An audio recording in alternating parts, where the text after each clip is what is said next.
afternoon, good evening for those watching us from abroad. Welcome to the Washington Outsider. For those new to our programming, my name is Irina Zuckerman. I am the editor-in-chief of the Washington Outsider, and I'll be moderating the panel of experts who will be discussing the connections and tensions between Muslim Brotherhood and Khomeinism in Europe, in Italy, Middle East, and in general. We have four panelists today. We have Amr Farouk, who's a journalist and specialist in extremist movements. He'll be joining us a little bit later. We have Dr. Tommaso Virgili. He's a postdoctoral research fellow at the WZB Berlin Social Science Center. We have Giovanni Giacalone. He's a security advisor at ITCT and It's Time. And we have Hisham Al-Nagar. He's a journalist and writer specializing in terrorism. With us also today, translating for the speakers, is Mohammed Wadi. He's the editor-in-chief of the Egyptian newspaper Sad al-Balad in English. Thanks everyone for joining. The way we are going to go is each speaker will have a few minutes to address their topics, and after everyone is through with their opening statements, we'll go into the question and answer session to have a dynamic discussion about this topic that has been kind of taboo in the media and even in the academic scholarly circles until fairly recently. Last year, I had a panel focused on Al-Qaeda and Iran cooperation that touched on some of these issues. Today we are delving more into ideological cooperation between two distinct movements and their role in larger issues beyond just terrorism. With that, I'm giving the floor to Dr. Tommaso Virgili to discuss the European context for these developments. And just to let you know, Dr. Tommaso and Giovanni just recently authored a report on this topic, and Giovanni had also written an article separately addressing the Italian context for these developments. So that's the background for today's discussion. Dr. Tommaso, the floor is yours. Thank you very much, Irina, and thank you also to the Washington Outsider for having us today. We are very glad actually to be here to discuss a topic that, as you correctly said, is not discussed enough, and it's also difficult in a way to discuss. And this will be the entry point of my brief introduction to our report. When we analyze the phenomenon of the Muslim Brotherhood in Europe, we are referring certainly to a cross-country phenomenon that has patterns that we see throughout Europe, but I would say throughout the West. But in the West, the Muslim Brotherhood is a very different organization than it is in the Middle East. So in vain, one would search for people with a card to identify the Muslim Brotherhood, or to try to identify organizations that explicitly belong to the Muslim Brotherhood. Or to say better, they exist, but they are definitely a minority, and probably they are not the most relevant in the European landscape. So when we deal with this cross-country phenomenon, we have to search mostly for organizations and individuals which are linked by ideology, an ideology that goes back to Hassan al-Banna and to the forefathers of the movement. And we are also looking for personal and organizational ties.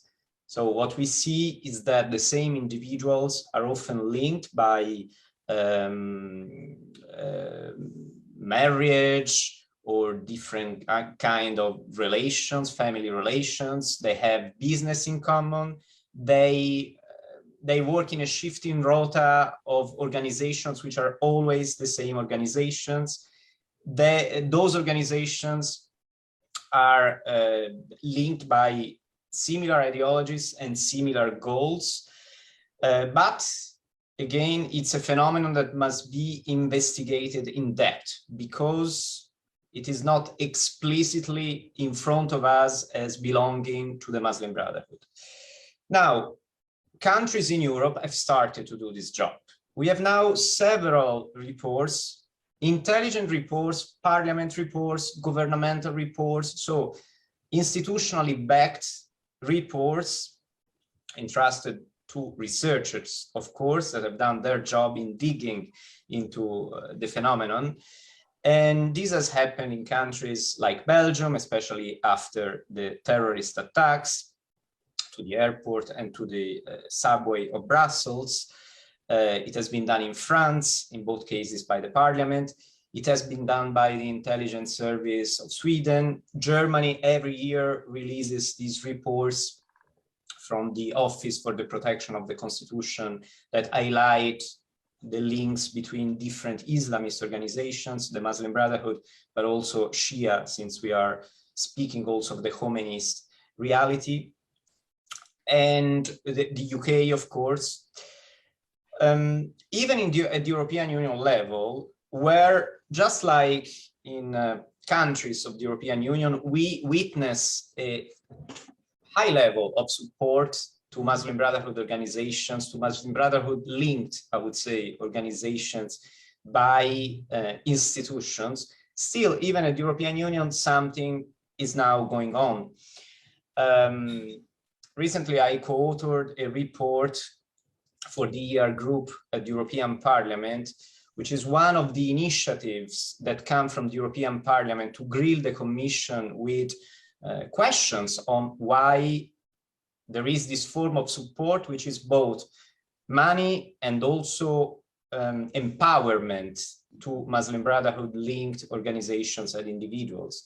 When I speak of empowerment, for instance, I could refer to the fact that you could find members of FEMISO often involved in European Union initiatives for youth. You could find the European Forum of Muslim Women for initiatives that concern women. You have maybe heard of a scandal that erupted in France when a joint EU Council of Europe campaign promoted the hijab as an instrument of freedom. So you can see that there is this twofold support from certain state and European Union institutions when it comes to the Muslim Brotherhood, but at the same time, there is also a backlash coming from political forces, researchers. And I would like to mention, for instance, the initiative from the Austrian Ministry of Integration that organized in October 2021, the Vienna Forum on Countering Segregation and Extremism in Integration. That was an attempt to bring together high-profile experts and politicians to discuss the issue of political Islam, an issue that in Europe has not to do with violence. So we are not here discussing whether there is a link between these organizations that are linked to the galaxy of the Muslim Brotherhood and are often under the head of the Council of European Muslims, the former FIOE. But we are talking of a reality that has a different kind of danger in itself, which is the promotion of an ideology that in many cases goes against certain principles that we cherish and that we consider, or at least I consider, universal, but that for sure in the West are enshrined also in constitutional legislation. I'm talking about equality between men and women, freedom of religion, including apostasy, freedom to have a different sexual orientation, so homosexuality, LGBT individuals, freedom of thought, even when this thought goes against the prevalent orthodoxy. So, and of course, also rejection of anti-Semitism, acceptance of Israel as a legitimate country that can be criticized in its policies, but whose existence cannot be put in discussion. So we're talking about a different set of issues that have an impact on Muslim minorities in Europe, can have an impact on newcomers when it comes to integration processes, can have an impact also to facilitate that transition from an internal fundamentalism to an external imposition. Here I'm referring to those theories that distinguish from societal Islamism and political Islamism. So societal Islamism as the urge to impose your view of a correct Islam on others, and then step up to the political sphere, as Professor Elam Manea describes very well, but then can also motivate someone to go beyond and to actually try to pursue that Sharia-based state, which is the final goal of all Islamist groups, no matter whether violent or non-violent. Now, after all this premise, we have to, Giovanni and I, like many other researchers from Italy or that study Italy, have to acknowledge that in our country, in the Italian peninsula, this discussion, this debate is a bit behind. So there is not enough attention, at least scholarly attention, to the phenomenon of Islamism in Italy. There are often mediatic discussions about Islam, which are trivialized on both sides of the political spectrum. So sometimes the issue of Islam is a taboo because for certain, especially on the right, even talking about a decent place of prayer for Muslims is anathema, although it's clearly a constitutional right of Muslims. And on the other side, the refusal to look into whatever can be understood as criticism of Islam, but also specifically of Islamism. And that's why we also refer to the preference that sometimes actors, most of them on the left, have for Islamists over liberal Muslims. So like denying the principle of pluralism, even when it comes to Muslim communities specifically. And that's why basically we did this work that Giovanni now will present more in details with regards to Italy. Okay, thank you, Tommaso. What I want to do is provide a very quick background on the presence of the Muslim Brotherhood galaxy, let's call it that way, in Italy. And then I want to spend a few words on the link between the Italian left wing and the Islamists. And then one last thing that I really think we should discuss is this connection, this relation that we discovered between the Islamists and the Khomeinists in Italy.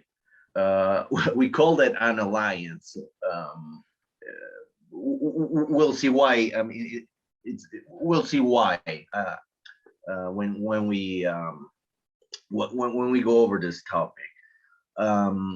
It's just we believe that this is just the first step, as we will see. But first, let me just spend a few words on the background of the Islamists, of the Muslim Brotherhood in Italy, because it is important. Because if we don't understand where they come from in the country, we won't understand what's going on. First of all, I mean, the Islamist phenomenon in Italy, it began around the early 1970s, when indeed referring to the Muslim Brotherhood today, when a group of Middle Eastern students settled in Perugia, university students, and several of them were actually affiliated or in some cases just sympathizers of the Muslim Brotherhood back in their countries of origin, mainly Syria and Jordan. Their ideological position clearly emerged in their first publications when they were still called USMI, which is Union of Muslim Students in Italy. The first publications were translations of Said Qutb, Hassan al-Banna, and Abu al-Maududi, which, you know, it clearly gives an imprint of their ideology. This publication, translated in Italian, well, actually, I would say poor Italian, gave a first indoctrination to the to the newcomers that were approaching Islam in a period of time where this religion wasn't really widespread. In our point of view, it was a project to promote re-Islamization. And this point of view was also, for instance, it was also shared by Professor Paulo Branca of Milan's Catholic University. Indeed, Usmi's positions reflected a wider geopolitical context. The students that came here in those years, they were strongly attached to what was going on in their countries of origin. And as a matter of fact, we've seen that they still are. 2 decades later, we're talking, if we said that, the whole thing began in the early 1970s, in the I think it was 1990. It was 1990 when Ukoi was hang on a sec. All right. In 1990, Ukoi is formed from the let's say the ashes of Usmi. Ukoi stands for Union of Islamic Communities and Organizations in Italy, and it is today one of the main organizations in the country. I'm not going to say the main one because I don't agree with that, but that's it's one of them. Ukoi throughout the years tried to present itself as the main representative of Muslims in Italy. They aimed at they clearly aimed at the institutions. They wanted to be the only interlocutors of the Italian institutions, and but in the meantime, several other organizations and associations were formed because, as we all know, Islam is not a monolithic bloc. It is not in the Muslim world, and it obviously cannot be in Italy. Wait, Giovanni, if you don't mind just pausing for a bit so that Mohammed could summarize. Sure. Everything Go ahead. for Hisham.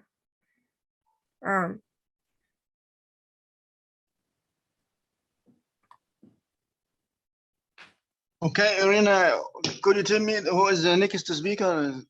Mr. Okay. Hisham will be the next speaker, or who is the next speaker? Oh, Yes, oh, after Giovanni is finished, Hisham will be the next one. okay, okay. I will summarize the next is who will speak now. Or the Well, after I Giovanni, will summarize it. Okay. after Giovanni finishes, then I will. Okay, I can start again, and I will summarize. Okay, okay, Yeah, okay. okay. Okay, I think Giovanni, you can continue, and after you're finished, before All right, I'll go on. Okay. So yeah, I was saying that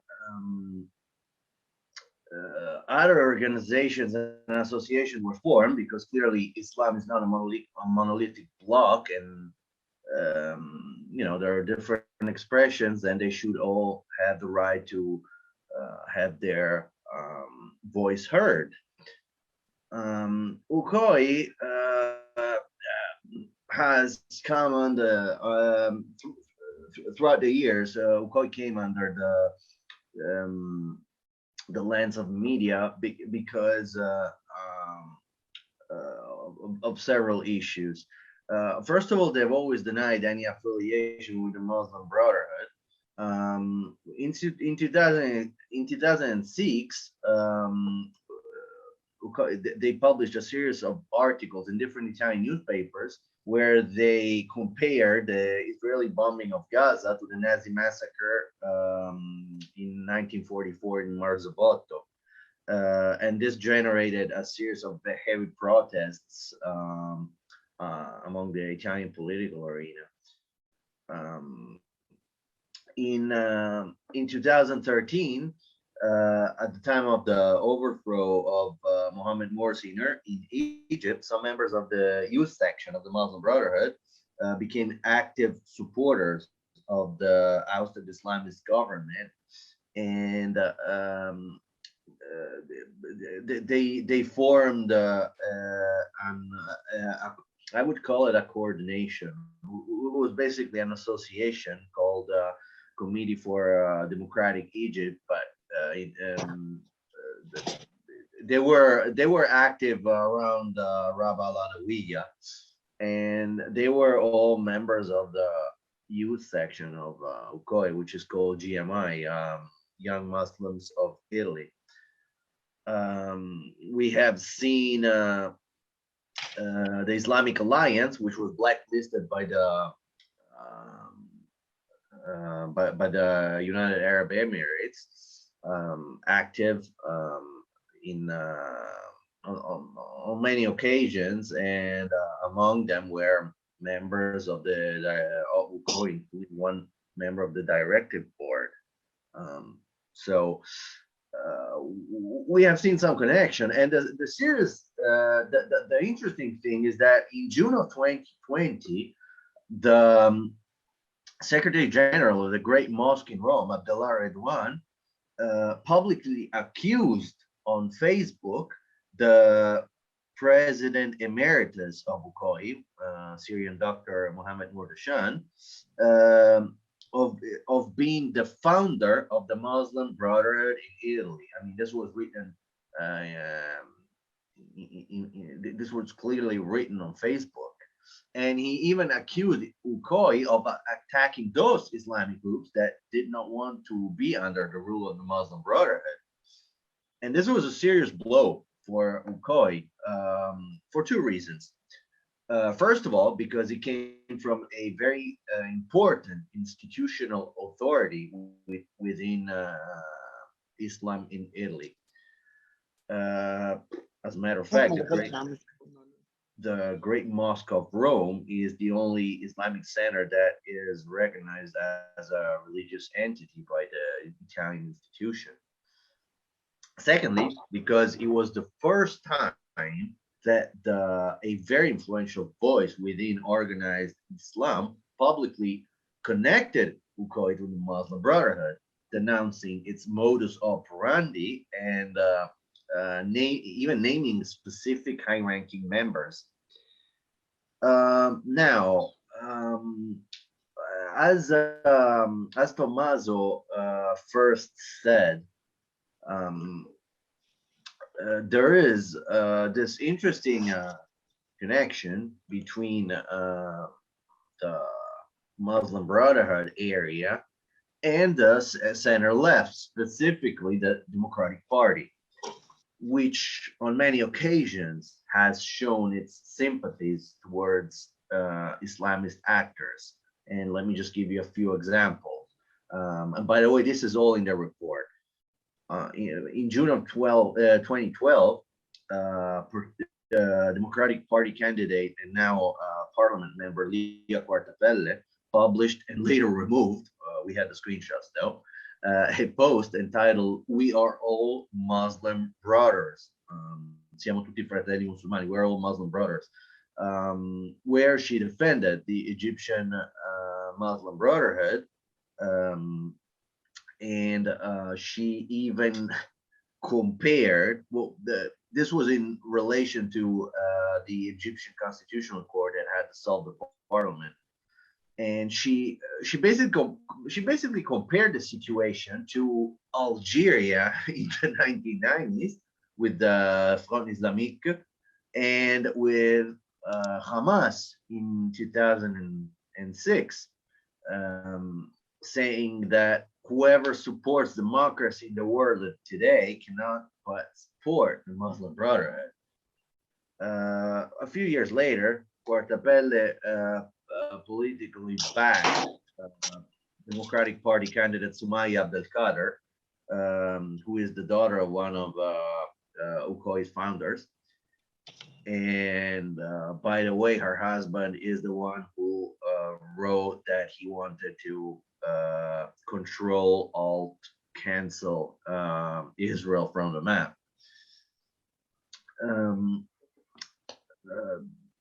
This is, this is just, a picture, a general picture.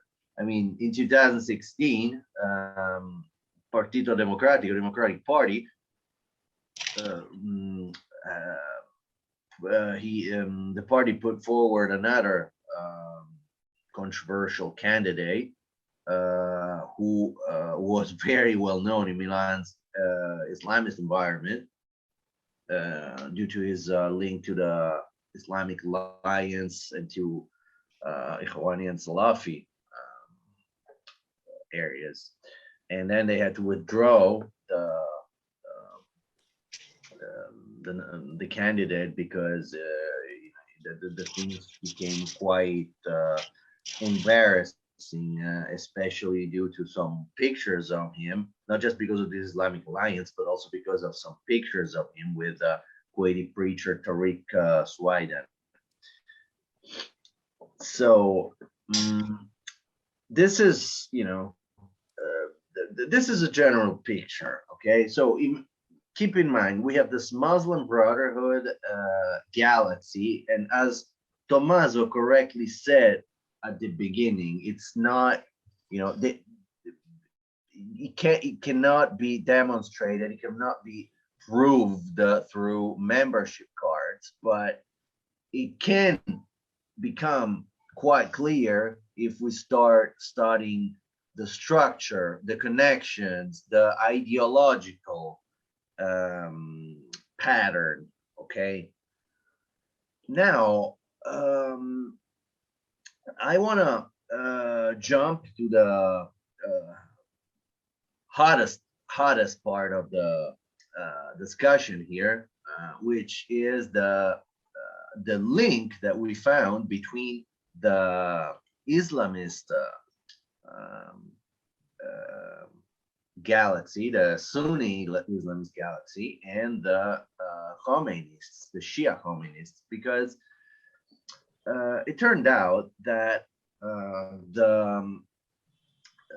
in a meeting of the Council for Interreligious Dialogue in Lombardy region, the president of the Shia Islamic Center, Cultural Center, Imam Ali, he entrusted two members of the two high members of the Islamic community in Lombardy. They are basically the representatives of two Islamic centers, Mahmoud Asfa and Ali Abu Shwaima, as his delegates. So basically, the Shia Center, which we'll see in a very short while, its ideology is clearly communist, is entrusting Asfa and Abu Shwaima in order to represent the Shias. Okay, can I explain to Mr. Hisham what was, just to summarize some points. أستاذ هشام، دكتور هشام، سامعني كده حضرتك؟ سامع حضرتك. ايوه، هو بس يا فندم، هو في الاول كان بيلخص العلاقه في ايطاليا بين الحزب الديمقراطي الايطالي وبين جماعه الاخوان المسلمين، وان كان في بعض الاعضاء اللي هم اعضاء الحزب دول بيتبنوا فكره الدفاع عن جماعات الاخوان المسلمين وعن الاسلام السياسي، وان هم كانوا في عضوه اسمها سمية عبد القادر كانت بتتبنى ان النماذج الديمقراطيه الناجحه زي مثلا حركه حماس في غزه، وبرضه جبهة الإنقاذ في الجزائر، وبرضه كانوا يعني انفتحوا أكتر لما محمد مرسي فاز في الانتخابات في مصر، وإن هم طبعا يعني كان نموذج محمد مرسي هو النموذج بالنسبة لهم الرائد يعني. وبعد كده طبعا حصل مظاهرات لما حصل ثورة 30 يونيو 2013، وبعد كده اتكلموا على ان في تمركزات في ميلانو، هناك في ميلانو، والاستاذ الدكتور جيوفاني ده اتكلم على ان العلاقات، يعني لو جينا نبحث في العلاقات بين الخمينية وبين الاخوان المسلمين لازم نبحث عن اصل يعني تاسيس جماعة الاخوان وتاسيس الفكر الخميني والعلاقات بين الجانبين. وبعد كده انتقل لمجلس الحوار الديني، ان هو كان بيشوف ان رؤساء المراكز الشيعيه في ايطاليا لما بيتجمعوا مع المراكز السنيه الاخرى بيبقى في تقارب وفي يعني زي يعني ما فيش عندهم مشكله خالص، ما فيش اختلافات جوهريه بينهم وبين بعض، بالعكس هم بيشجعوا ان لازم النموذج الاسلامي هو اللي يسود، وان هم يعني يعني الامه كلها تجتمع تحت مظله واحده يعني. شكرا دكتور هشام. Okay, Mr. Giovanni, you can continue. Okay. Okay, thank you. So when we, when we go and look at this Shia center. I'm sorry. Let me just take first. Let me just go and spend a couple of words on Asfa and Abu Shwaima, just to have an idea of what we're talking about, who we're talking about. First of all, Mahmoud Asfa, he is a Jordanian with an Italian citizenship. And he's actually the president of the Milan-based House of Islamic Culture. He was previously with UCOI, but then he distanced himself from the organization in 2008. In May of 2020, Asfa made some controversial statements regarding Hamas to an online Italian national online newspaper, Il Giornale, which he claimed to know Hamas extremely well and defined it as an organization recognized throughout the Arab Muslim world that is fighting for the liberation of its country. Now, Asfa was also photographed at pro-Palestinian rallies next to Mohammed Hanoun.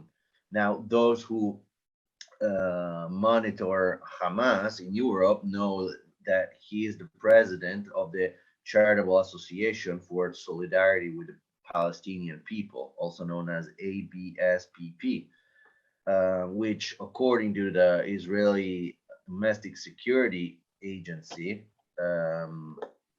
It is a Hamas-linked group, and recently, Unicredit Bank shut down its accounts in Italy.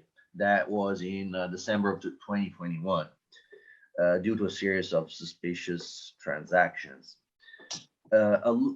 Just slightly earlier, in December 2019, Asfa's son-in-law, Suleiman Hijazi, was caught in the eye of the storm praising Hamas online. This is his claim. This is his statement. Our resistance movement that fought and continues to fight in Palestine is considered in Egypt as a terrorist movement, as it is for Israel.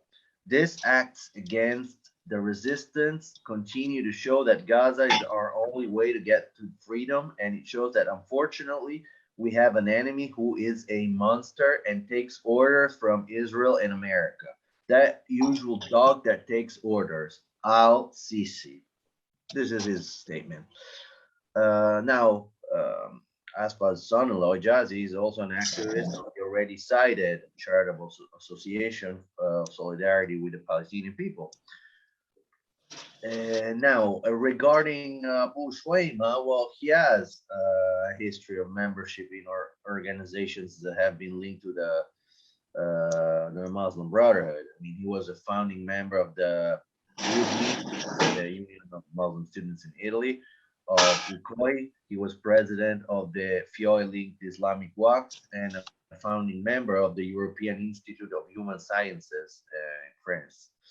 In Italy, Abu Shwaima is known for claiming that it's indecent for women to ride a bicycle, for endorsing polygamous marriages, and he had even been investigated for illegal child circumcisions carried out at the Islamic Center. In 2011, he had advised Muslims not to vote for the left-wing party itself because his leader was gay, which makes you wonder, of course, why the Italian left-wing keeps having this connection, this support for Islamists. And now, going back to the Shia Imam Ali Center, which has clearly built a bridge with this two Sunni representative. On its Instagram account, it clearly shows its Khomeinist ideology with a series of posts praising Khomeini, with a post dedicated to the celebration for the second anniversary of the death of General Soleimani, general of the Iranian Revolutionary Guards.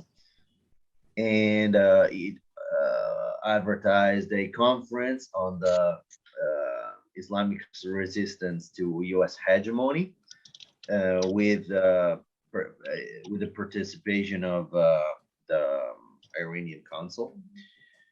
And it is clear that this center is not, just a simple Shia Islamic center. It is a communist center. So, we need to start wondering why the Sunni Islamists and communists are joining forces in Italy. What do they want to achieve? Now, we know that the Shia presence in Italy is very limited. Recent statistics speak about 4 to 5%. Even though I must say that in a recent celebration that they had at the Shia Center in Milan, there were quite a few people. So this is the question. Okay, this is the question. Why are the Khomeinists, and let me use this term because not all Shias share that type of ideology. So why are the Khomeinists joining forces and entrusting this to specific representatives? What do they want to achieve? Thank you. Thank you so much, Giovanni. Thank you, Dr. Tommaso. I'll be back to both of you with questions after the presentations are complete. Now we just دكتور هشام لو إيرينا can I explain to Mr. دكتور هشام لو سمحت الثلاث نقط اللي مكتوب عليهم مور دوس عليهم. بعد كده هتلاقي language interpretation اللي عليها علامة الكرة الأرضية دي يا دكتور هشام لو تسمعني. دوس عليها واختار Arabic ودوس done. الأول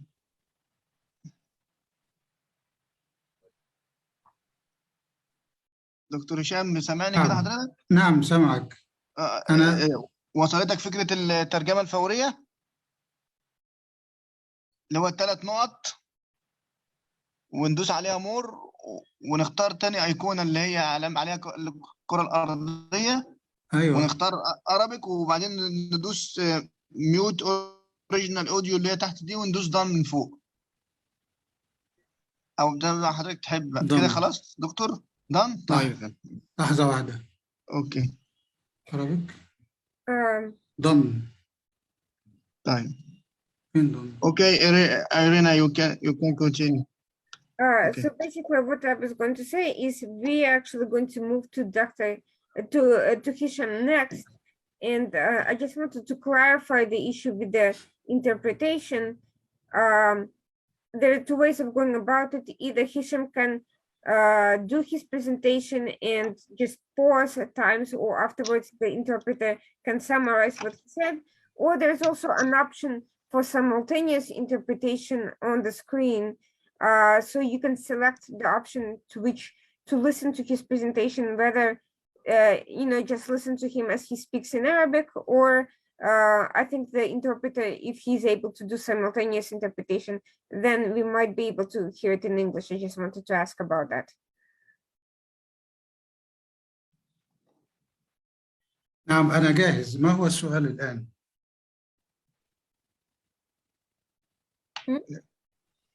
يعني السؤال يتعلق يا دكتور هشام بعلاقة الإخوان المسلمين بالفكر الخميني يعني حضرتك. نعم.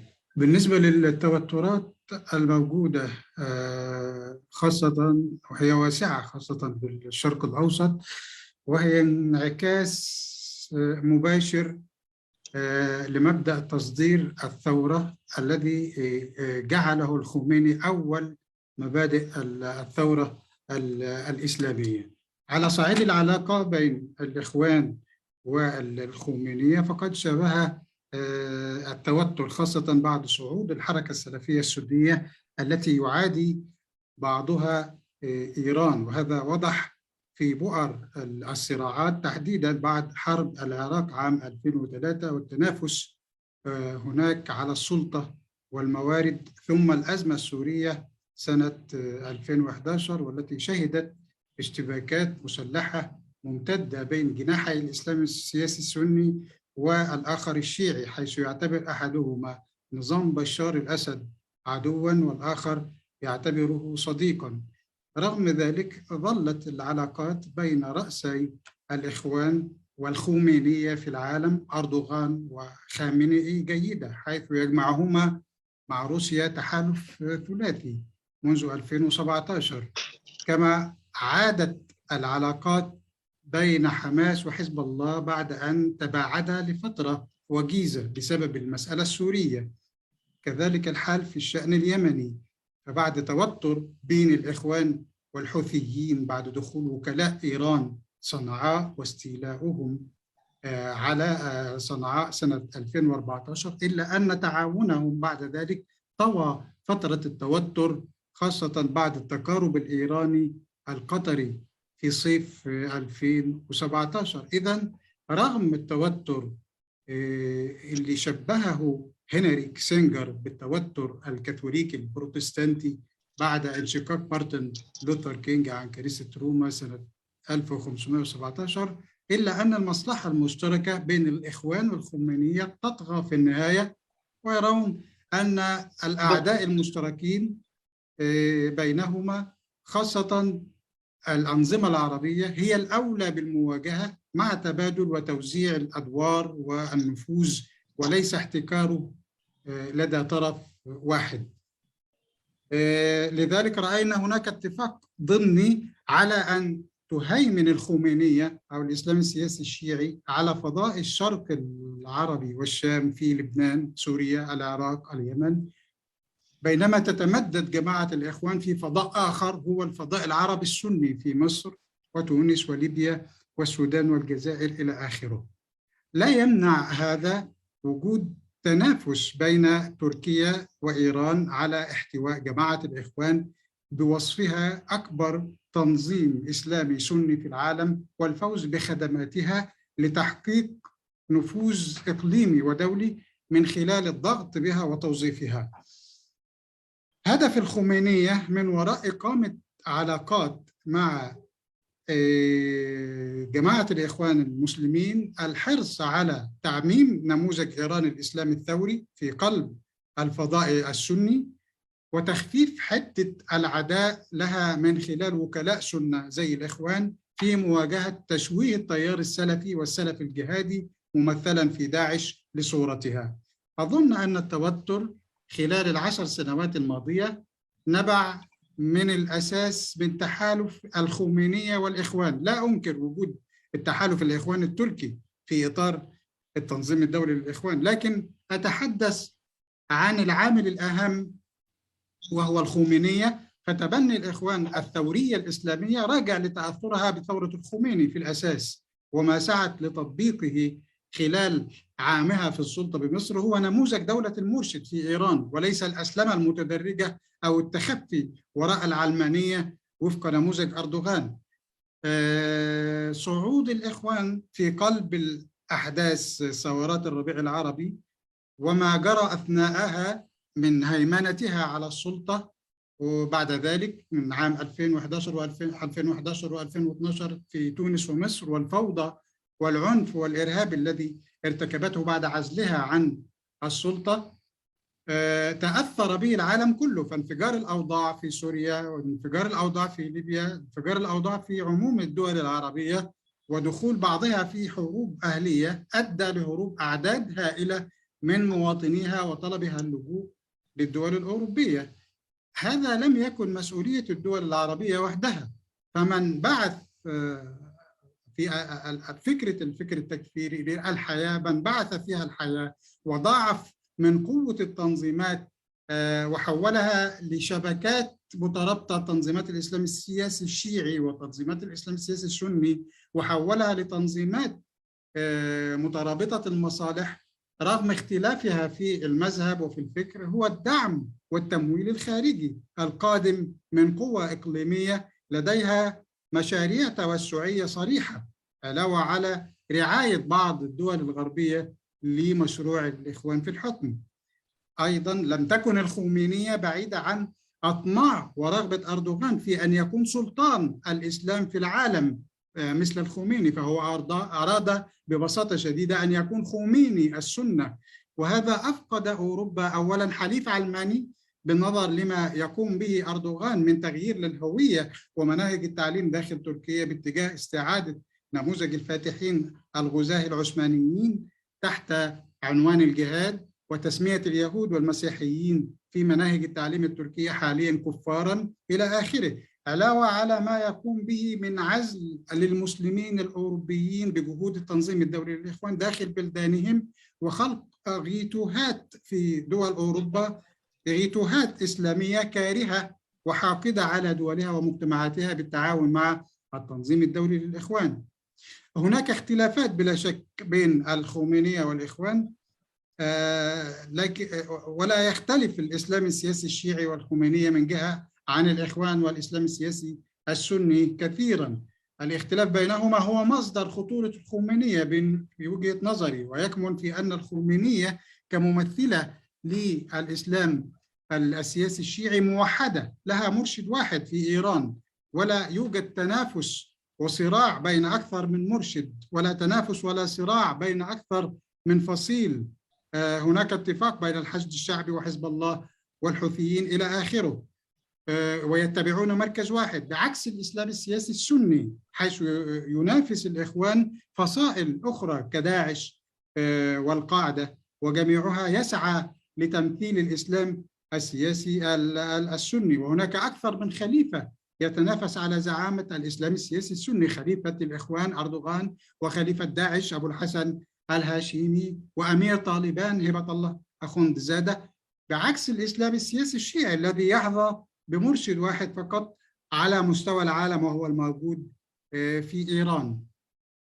ثانياً، كانت الخمينية أكثر ذكاء من الإخوان لأنها اندمجت وخدمت القومية الفارسية ولم تعاديها، بعكس ما صنعته جماعة الإخوان التي عادت القومية العربية واعتبرت مشروعها مشروع الإسلام السياسي السني ومشروع الإخوان على النقيض تماماً من القومية العربية.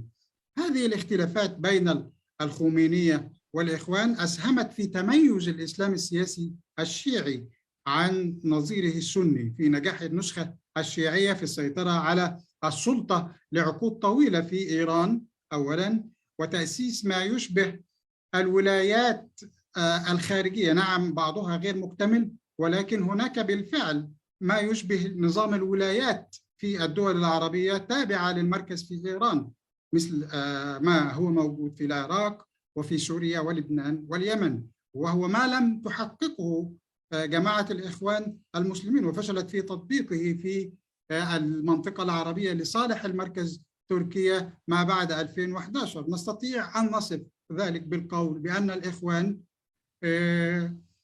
فشلت في استنساخ النموذج الإيراني ولايات تابعة لمركز لصالح تركيا، حيث كانت الخطة أن تهيمن بالوكالة عن تركيا على الحكم في عدد من الدول العربية، في مقدمتها مصر، على غرار هيمنة حزب الله بلبنان والحشد الشعبي في العراق والحوثيين في اليمن على الحكم في داخل تلك البلاد بالوكالة عن دولة المرشد في إيران.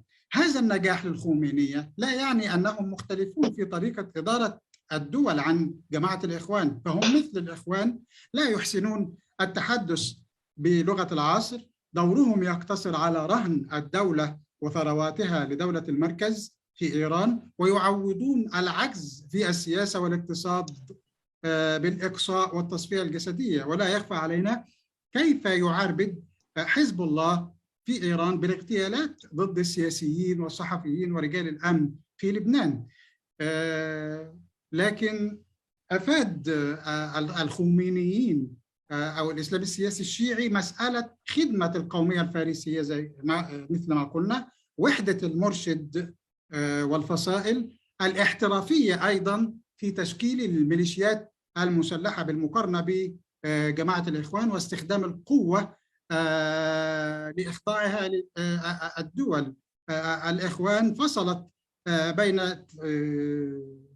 تأسيس جهازها الخاص مرة أخرى وإعادة إحيائه مرة أخرى سنوات، ولذلك كانت الخبرة قليلة في المجال المسلح، ولم تستطع مضاهاة احترافية الميليشيات المسلحة الشيعية بغرض إخضاع الدولة المستهدفة أو الدول المستهدفة وفقاً لحسابات ومصالح المركز دون أي اعتبار لأولويات ومصالح دول أعضاء تلك الميليشيات التي يحملون جنسياتها. لذلك رأينا حرص الخميني على سبيل المثال رغم التعاون على التمايز عن الإخوان، حرص على أن يتميز عن جماعة الإخوان منذ البداية.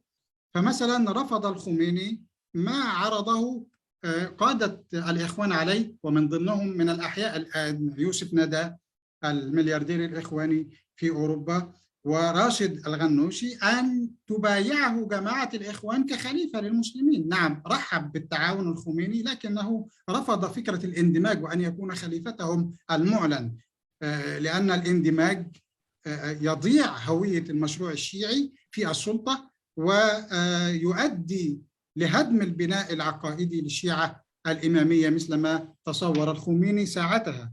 ورغم ذلك استمرت جماعة الإخوان في دعم الخمينية بسبب في نظري أن جماعة الإخوان تجد أن نموذج دولة المرشد في إيران هو النموذج الأمثل الذي ينبغي استنساخه بتأسيس دولة مرشد سنية في مصر والمنطقة العربية تقودها جماعة الإخوان.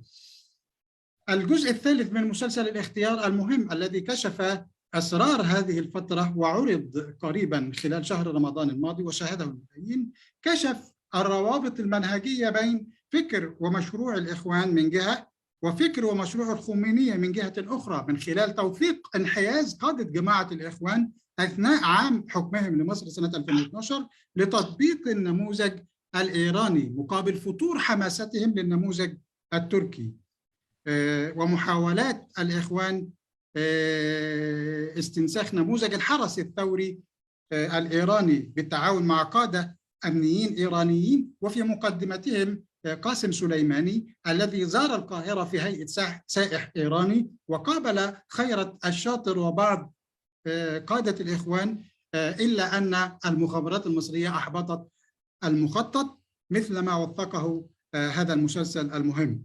هناك قادة بالإخوان جرى تهميشهم مثل عبد المنعم أبو الفتوح الذي أسس حزب مستقل عن الإخوان تحت عنوان مصر القوية، لكنه يميل للنموذج التركي ومعجب بتجربة أردوغان أكثر، ومشروعه خلال عمل مرحلي لا يتعجل الأسلمة ويتوخى التحرك بتدرج تحت ستار العلمانية ويركز على الاقتصاد كما كانت بدايات أردوغان في حكم تركيا، وهو ما نصح به أردوغان المصريين خلال تصريحه الذي أغضب قادة الإخوان ساعتها حينما زار القاهرة.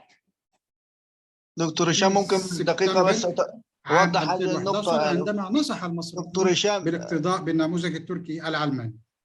دكتور هشام دقيقة. في المقابل فضلت المجموعة التي هيمنت على مقاليد الجماعة محمد بديع، محمد مرسي، خيرت الشاطر، الكتاتني وغيرهم، سعت للهيمنة على مقاليد السلطة في مصر على مدى عقود قادمة، تطبيق النموذج الإيراني عبر التركيز أولاً على الهيمنة على مفاصل الدولة وتقويض التيارات المدنية وإخضاع المؤسسات السيادية لقرار الجماعة وهيمنة مكتب الإرشاد على القرار الرئاسي والتصدي لأي تهديد لحكم الجماعة سواء من الجيش أو من تحركات شعبية في الشارع من خلال تشكيل قوات مسلحة مدربة من عناصر الإخوان والموالين لها على غرار قوات الحرس الثوري الإيراني.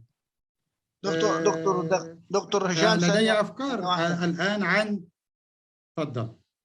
يعني سأوضح هذه النقطة لأن الدكتور مصطفى خرج يعني عطل فني. Sorry for interruption, but Dr. Mustafa will be back again.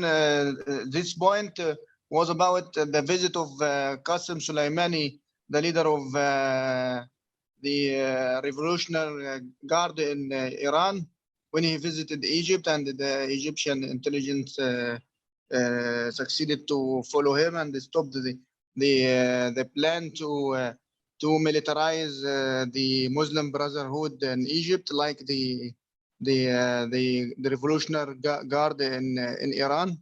So this was the plan, but the Egyptian intelligence succeeded to stop it.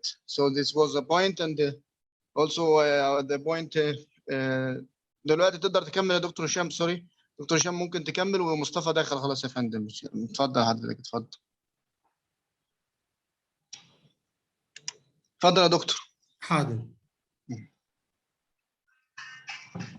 بالنسبة للأيديولوجية المشتركة بين جماعة الإخوان والخمينية وبين الإسلام السياسي السني والإسلام السياسي الشيعي، يجمع الإخوان والخمينية تصورهما بشأن الخلافة الإسلامية. فالخمينيون والإخوان لا يعترفون بحدود الدول، مشروعهما أممي توسعي، ولذلك كلف حزب الله بمهام في قلب العراق لتأسيس وتدريب الحشد الشعبي، وفي اليمن لتدريب الحوثيين، فضلا عن أدوار سابقة لحزب الله في مصر والكويت أثناء حكم الإخوان وما بعد حكم الإخوان، وحتى في دول أوروبا ودول أمريكا اللاتينية لحزب الله هناك أدوار. الحاكمية على الجانب السني، فكرة أو مبدأ الحاكمية على الجانب السني التي صاغها كل من أبو الأعلى المودودي الهندي المفكر، وهو الأب الروحي للإخوان والجهاديين في العالم، وصاغها أيضا سيد قطب المصري المنظر الإخوان والجهادية والقاعدة على وجه التحديد، هي ذاتها مبدأ ولاية الفقيه الذي صاغه الخميني في كتابه الحكومة الإسلامية، تحدد الحاكمية من جهة وولاية الفقيه من جهة أخرى. مواقف وتصورات الإخوان والخمينيين بشأن أسلوب الحكم والعلاقة مع المجتمع وطريقة التعاطي مع الخصوم السياسيين، كما تحدد من هم الأعداء المشتركين الذين يجب مواجهتهم. الأعداء المشتركين للإخوان والخمينيين وفق مفاهيم نظريتي الحاكمية وولاية الفقيه هم أولاً الحكام العرب بوصفهم علمانيين لا دينيين، وأيضاً الأنظمة الغربية وأمريكا بوصفها راعية العلمانية والقيم الديمقراطية في العالم. تكفير الخميني للرئيس أنور السادات عقب نجاح الثورة الإسلامية 1979 شجع قادة الإسلام السياسي في مصر على تنشيط فكرة الحاكمية بعد أن انزوت هذه الفكرة لفترة محدودة بعد إعدام سيد قطب من الفترة في منتصف الستينيات من القرن الماضي إلى أوائل السبعينيات. عندما كفر الخميني الرئيس السادات نشطت هذه الفكرة مجددا. قال الخميني عن الرئيس المصري أنور السادات أنه ليس مسلما، أنه كافر، لأنه تعامل مع أعداء الإسلام، في إشارة لتعامله مع اليهود وإشارة لاتفاقية السلام التي أبرمت بين مصر وإسرائيل. لذلك فهو كافر بلا شك كما قال الخميني، وهذا كان نفس مبرر تكفير الإسلاميين وجماعة الإخوان والجهاديين المصريين في مصر للسادات والتحريض على قتله وصولا لاغتياله سنة 1981. وكان واضحا تأثر فتوى محمد عبد السلام فرج لاغتيال السادات في كتابه الفريضة الغائبة بالفتوى السابقة لها عندما أفتى الخميني بكفر السادات وأهدر دمه. كذلك استلهم الإخوان والإسلاميين السنة من نظرائهم الخمينيين فكرة الثورة الدينية للوصول للسلطة وتغيير الحكام.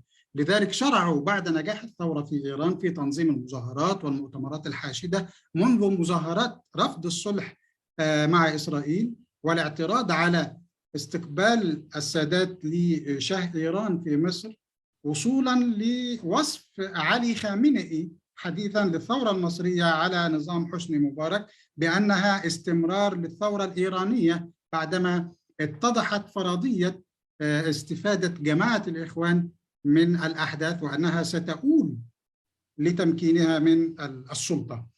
كذلك يعتبران الإخوان والخمينيين يعتبران الغرب عدوا، وأنه لابد من اختراق المجتمعات والدول الغربية وإنهاء هيمنة الحضارة الغربية ونقل قيادة العالم للإسلام السياسي. وتختلف التكتيكات بهذا الشأن لكنها تصب في هدف واحد. قد يظهر الإخوان أنهم معتدلون ومسالمون ولا يضمرون شرا للغرب، لكنه خطاب مسكون بالتقية الشيعية، ما يبطنونه خلاف ما يظهرونه. والدليل على ذلك خطط الهيمنة على الغرب التي جرى ضبطها في منازل قادة الإخوان، كمثال ما عثر عليه في منزل الثري الإخواني يوسف ندى بسويسرا. وللمصادفة كان ندى أحد أعضاء الوفد الإخواني الذي استقبل الخميني بعد عودته من باريس لتهنئته، وأيضا الخطة التي عثر عليها بمنزل أكرم العدلوني، وهو قيادي إخواني من أصل فلسطيني بأمريكا الشمالية، وجميعها تتسق مع الرؤية الخمينية بشأن حتمية الصعود الإسلامي على أنقاض الحضارة الغربية. لذلك ليس غريبا أن نكتشف هذا التأثر والإعجاب المتبادل بين المنظرين والفقهاء الذين صاغوا تلك النظريات على الجانبين. فالخميني تأثر بشدة بالأب الروحي للإسلاميين والجهاديين السنة أبو الأعلى المودودي.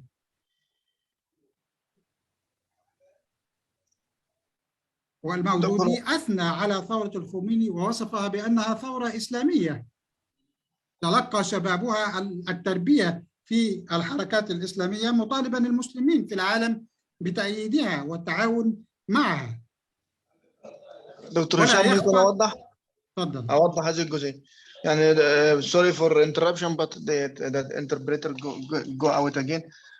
So Dr. Hisham is speaking about the idea of Muslim Brotherhood and Khomeinism is to lead the Muslim world on the ruins of the Western civilization. This was one point he declared, and he said that they found when the Egyptian police and the policemen went to the Muslim Brotherhood headquarters, they found many documents talked about that, especially in the houses and the headquarters offices of the Muslim Brotherhood leaders. And also he talked about Yusuf Nada, one of the Muslim Brotherhood leaders in Switzerland, when he welcomed Khomeini after he made the revolution in Iran. And finally, Dr. Hisham spoke about the idea of آخر نقطة دكتور هشام حضرتك اتكلمت عليه، معلش آسف. التأثر الإعجاب المتبادل بين المنظرين والفقهاء الذين صاغوا النظريات على أبو الأعلى المودودي، يعني أبو الأعلى المودودي when he admired the revolution and also the Muslim Brotherhood has the same ideology. اتفضل يا دكتور مصطفى. sorry for interruption. اتفضل يا دكتور هشام مرة ثانية. لا يخفى أيضا تأثر المرشد الحالي علي خامنئي بسيد قطب، ما دفعه لترجمة بعض كتبه للفارسية، واصفا إياه بالمجاهد، وأن كتبه خطوة على طريق توضيح معالم الرسالة الإسلامية. كما تأخر الإخوان والإسلاميون المتأخرون في مصر بالثورة، تأثروا بالثورة الخمينية وسعوا لاستنساخها في بلدانهم. وفي تونس أيضا راشد الغنوشي كان مولعا بأدبيات الخمينية، وثورة الخميني التي نجحت في تنصيب أول زعيم ديني منذ سقوط الدولة العثمانية سنة 1924، واعتبرها الغنوشي النسخة الإسلامية من الشيوعية والاشتراكية لتحقيق العدالة الاجتماعية. حدث هذا بالتزامن مع الضربة التي تلقتها القومية واليسارية، وما اعتبر أنه فشل لمشروع الرئيس جمال عبد الناصر في تحقيق أهدافه كاملة بالتحرر من التبعية، بعد أن حكمت في فترة الخمسينات والستينيات وواجهت سلسلة من الانتكاسات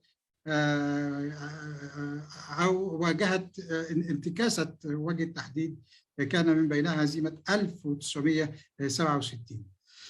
في مقال راشد للغنوشي أحد مقالاته مدح الخميني كثيرا ورأى فيه المخلص، معتبرا أن الثورة الخمينية كسرت إلى حد كبير ذلك القالب العقدي الذي سجن فيه الإخوان بحسب وصفه. في مرحلة القادة المؤسسين حدث تأثر معاكس. الأدبيات الأولى استقاها إسلاميون إيرانيون من حسن البنا مثل نواب صفوي الذي دخل خامنئي علي خامنئي المرشد الحالي السياسة على يديه، وكانت قد تمت دعوته إلى المؤتمر الإسلامي لتحرير القدس سنة 53 من قبل سيد قطب، وهو الذي قال: من أراد أن يكون جعفريا أو إماميا حقيقيا فلينضم إلى صفوف جماعة الإخوان المسلمين.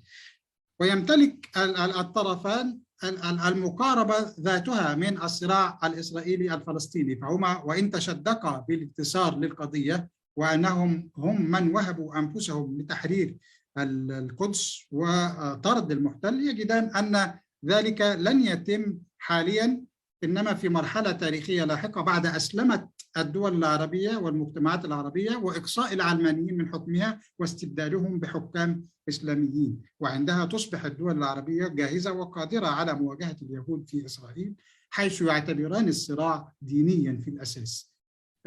لكن هناك ملاحظة مهمة يكشف تاريخ تكتيكات إيران عقب نجاح الثورة الإسلامية مع مختلف فصائل الإسلام السياسي السني والإخوان عن تصميم على وضع تلك الحدود في العلاقة، بحيث تكون طهران هي المركز الذي يتحكم والذي يحرك الخيوط والأدوات بالمنطقة العربية. نلحظ ذلك من طبيعة علاقة إيران بالقاعدة، فليس مسموحا أن ينظر التنظيم القاعدة لنفسه كطرف حليف مع إيران، لأنه ليس أكثر من أداة تدعمه طهران وتوفر لقادته الملاذات الآمنة للاستفادة من حربه وهجماته ضد الولايات المتحدة الأمريكية، لكن لا ينال التنظيم كل ما يطلب من الطرف الإيراني، ولا ترتفع سقف تحركاته وأنشطته بالداخل الإيراني عن الحدود التي وضعها المسؤولون في طهران، وهو ما كشفته المراسلات بين حمزة بن لادن وأبيه أسامة بن لادن، فضلا عن المستوى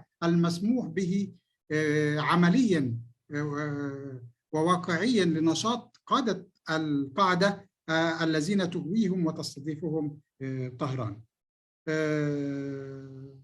أيضا هناك مسألة التعاون بين الإخوان والخمينية، وهي قديمة جدا منذ دعم جماعة الإخوان ومساندتها للثورة الإسلامية بزعامة الخميني وسفر وفودها لتهنئة الخميني بالعودة من باريس ونجاح الثورة وتظاهر عناصرها ضد استضافة الرئيس السادات للشاه، مرورا بتأييد إيران، تأييد الإخوان لإيران في حربها ضد العراق، وصولا للدفاع عن حزب الله والمظاهر الميليشياوية في الدول العربية الموالية لإيران، حتى وإن وجهت لهذه الميليشيات وهذه الفصائل الشيعية اتهامات بتهديد استقرار وأمن الدول العربية وفي مقدمتها مصر. ببساطة الإخوان اعتبروا استيلاء الخمينيين على السلطة في إيران، وهذا موثق في كتب مفكريهم ومنظريهم مثل يوسف القرضاوي وراشد الغنوشي على وجه الخصوص، هو تمهيد وخطوة على طريق تعميم النموذج بباقي دول المنطقة العربية. خطة التعميم هذه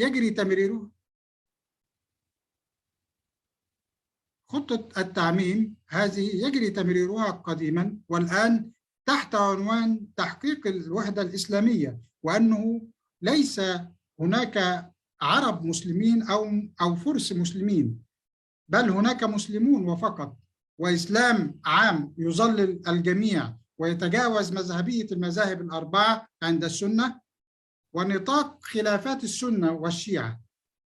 حسن البنا تحمس لهذا المشروع، ولذا وافق على تأسيس دار التقريب بين المذاهب الإسلامية سنة 47 بالتعاون مع الشيخ الإيراني محمد تقي القمي.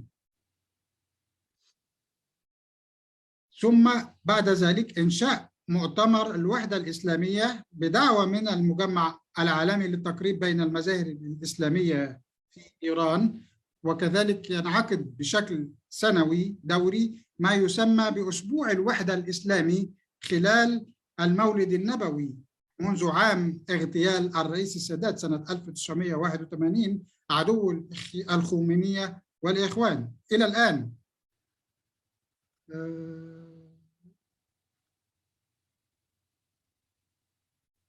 تقيم إيران علاقات وثيقة بجماعة الإخوان منذ نجاح الثورة إلى اليوم بهدف تعميم نموذجها في المجال السني وتعظيم نفوذ إيران داخل العالم الإسلامي، وبالتالي تعظيم نفوذها الإقليمي والدولي.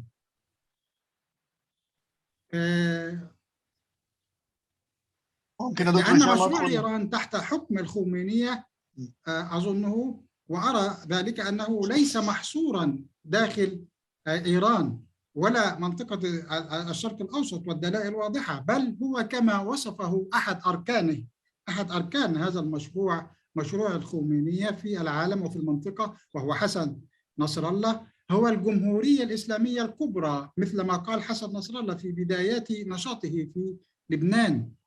قال هو الجمهورية الإسلامية الكبرى التي يحكمها صاحب الزمان أي المرشد، ونائبه في صاحب الزمان ونائبه في الحق الولي الفقيه أي المرشد.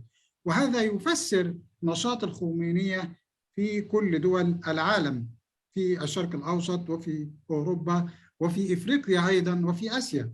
لذلك عاون الخمينيون الإخوان أثناء عام حكمهم في مصر، وزار مرسي طهران، وزار أحمدي نجاد القاهرة، وجرى الترتيب بين الجانبين باستنساخ نموذج الحرس الثوري مثل ما قلنا، بحكم التقارب الأيديولوجي والعقائدي، حيث تدرس كتب سيد قطب في مدارس الإعداد العقائدي الخاصة بالحرس الثوري الإيراني.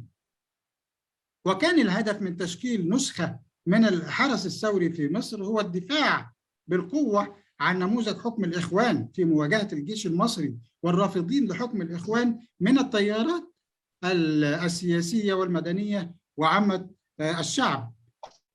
وبعد سقوط جماعة الإخوان بسنوات رصدت لقاءات، وتم رصد لقاءات بين قادة الإخوان ومن ضمنهم محمود الإبياري وإبراهيم منير المقيم في لندن بقادة الحرس الثوري الإيراني منذ عام 2014 لمناقشة إمكانية استضافة طهران لقادة وعناصر بجماعة الإخوان لتعويض تراجع دعم قطر وتركيا وتوجههما للتخلي عن استضافة جماعة الإخوان وقادتها داخل تركيا وقطر بعد فتح أبواب الحوار، خاصة بعد فتح أبواب الحوار والتقارب بين قطر وتركيا من جهة والدول الخليجية ومصر من جهة أخرى.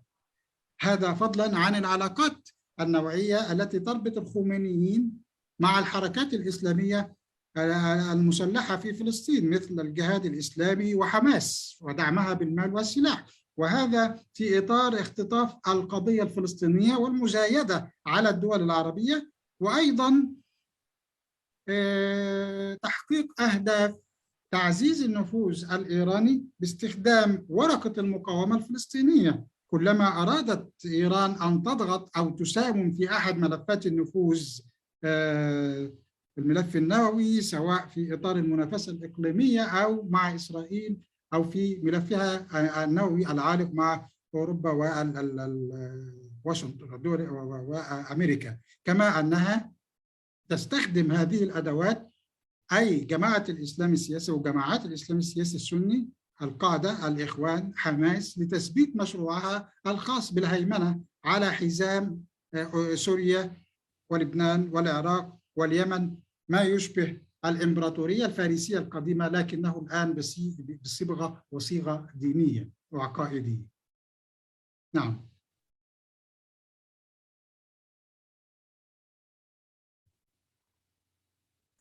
Thank you so much. I'm going to now come back to all the speakers with some questions. I'll try to keep it brief. I know there's been some technical issues, but apologize for that. In the question I'll first have to Dr. Tommaso and to Giovanni, and then I'll come back to a separate question to Hisham. The question is this: in Europe and in Italy, we are seeing a level of cooperation, level of collaboration between Muslim Brotherhood entities that are not in and their Khomeiniist counterparts. My question is about funding and financing of these entities. First of all, who exactly supports them? What are the channels for support? And the second related issue, is there any common sharing of financing between these organizations, at least on issues that they cooperate on?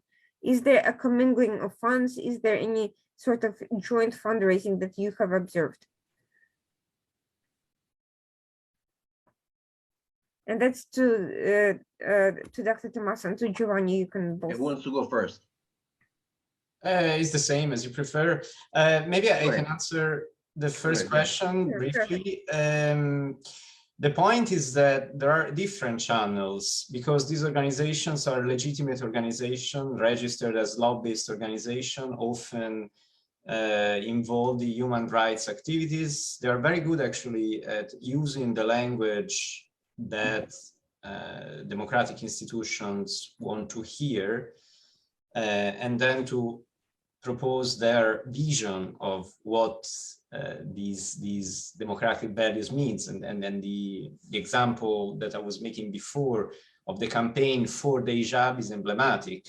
They're not fighting for the freedom of Iranian women not to wear the hijab, but to promote this as an instrument of freedom. But the channels are European projects, tenders, they are non-profit entities, so donations. They are legitimate and they should be in the sense that it's not a matter of criminal law to dissolve them, to prevent them from getting access to funds. These are actually legal organizations. They should be such in a liberal democracy. It's a political decision. So when you are in charge of a certain amount of money, which is not infinite, why are you channeling this money to an organization with proven links to the Muslim Brotherhood, instead of trying to fund liberal Muslims organizations, which are smaller, have less visibility, have less access to media, less access to funding. They have troubles in the Middle East, because let's not forget that no matter if the Muslim Brotherhood is in power or not, the Middle East as such has an issue with free thinkers, with those that are considered heretical compared to the standard Orthodox version of Islam.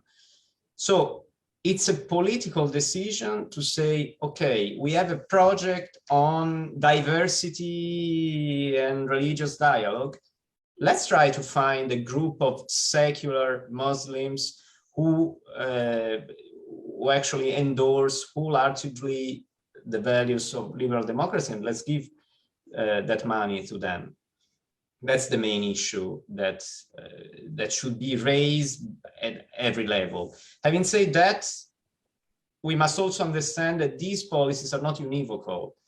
It could happen whether at the supranational level, such as the European Union, or at the state level, that there are certain funding bodies from the same state institutions that decide to support the Muslim Brotherhood, whether for ignorance or whether for ideology, because I've witnessed that. I mean, there are also clear ideological stances in favor of the Muslim Brotherhood in those corridors.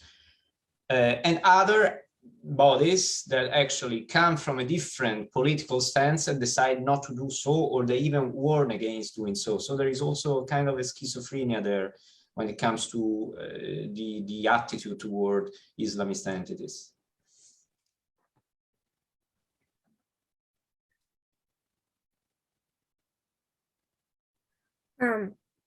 Giovanni, and also I kind of wanted to address another issue related to that, because besides these European government channels, are there external private and foreign funding channels that are going to these organizations? And to that, and again, to that extent, is there any sort of cooperation on or same sources that go to Muslim Brotherhood backed and Khomeinist organizations? Well, I mean, it's not easy to to get a clear clear evidence on funds. The book Qatar paper managed to expose a lot in relation to the fundings from Qatar, but this has always been a real problem because it's just very, very difficult to get access to funding documents. Regarding the communist Islamic centers, what we have seen is that in some cases there are direct connections to the Iranian government, to the embassy, and I mean it's not really a surprise because given the ideology and the guests that are being invited, it makes sense. But in relation to the funding, it is very, very difficult to have access to that type of information. If I may jump in just on a point related to Italy, we should mention that due to the reason that Giovanni was explaining before, meaning the registration of these entities as cultural entities, they don't have a burden of financial disclosure. So what we know about Qatar Charity when it comes to UCOI, for instance, is by their own admission, on top of Qatar paper, or the Chesnot and Mal Bruno, who did a great job of investigation, but also if you speak, and I did with the UCOI's representatives, they say clearly that they received, I think now we are speaking about 30 million from Qatar Charity. But there was also a controversy recently for the construction of the mosque in Florence, and the Imam of Florence himself, Izzedine El-Zir, who is a representative of UCOI, say that he had refused money coming from 2 foreign countries that he refused to mention because they were trying to impose either the imam or a certain ideology to the mosque. So that's a matter, as you can see, the effect of these even legal limbo where these entities live is evidently problematic because it makes it difficult for the state itself to monitor where this money comes from. And another aspect which is linked to this is also where the money goes to.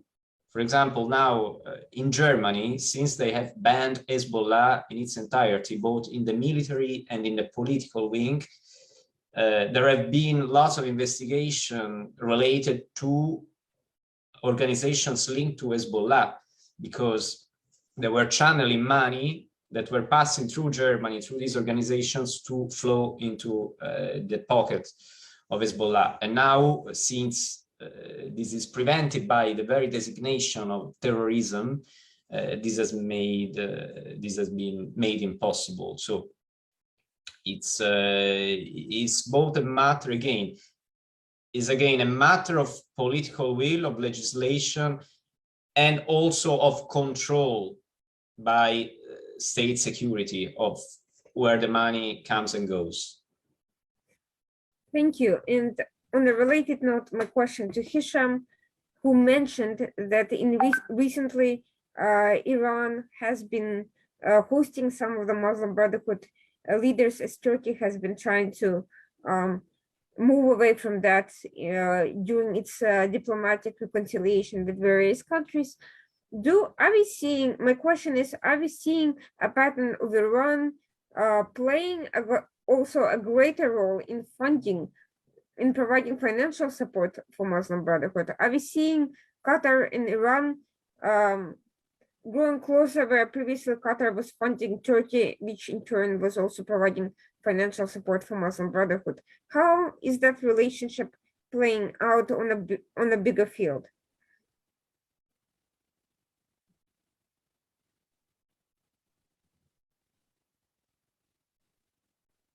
نعم، تلعب دورا مهما في هذا الصدد.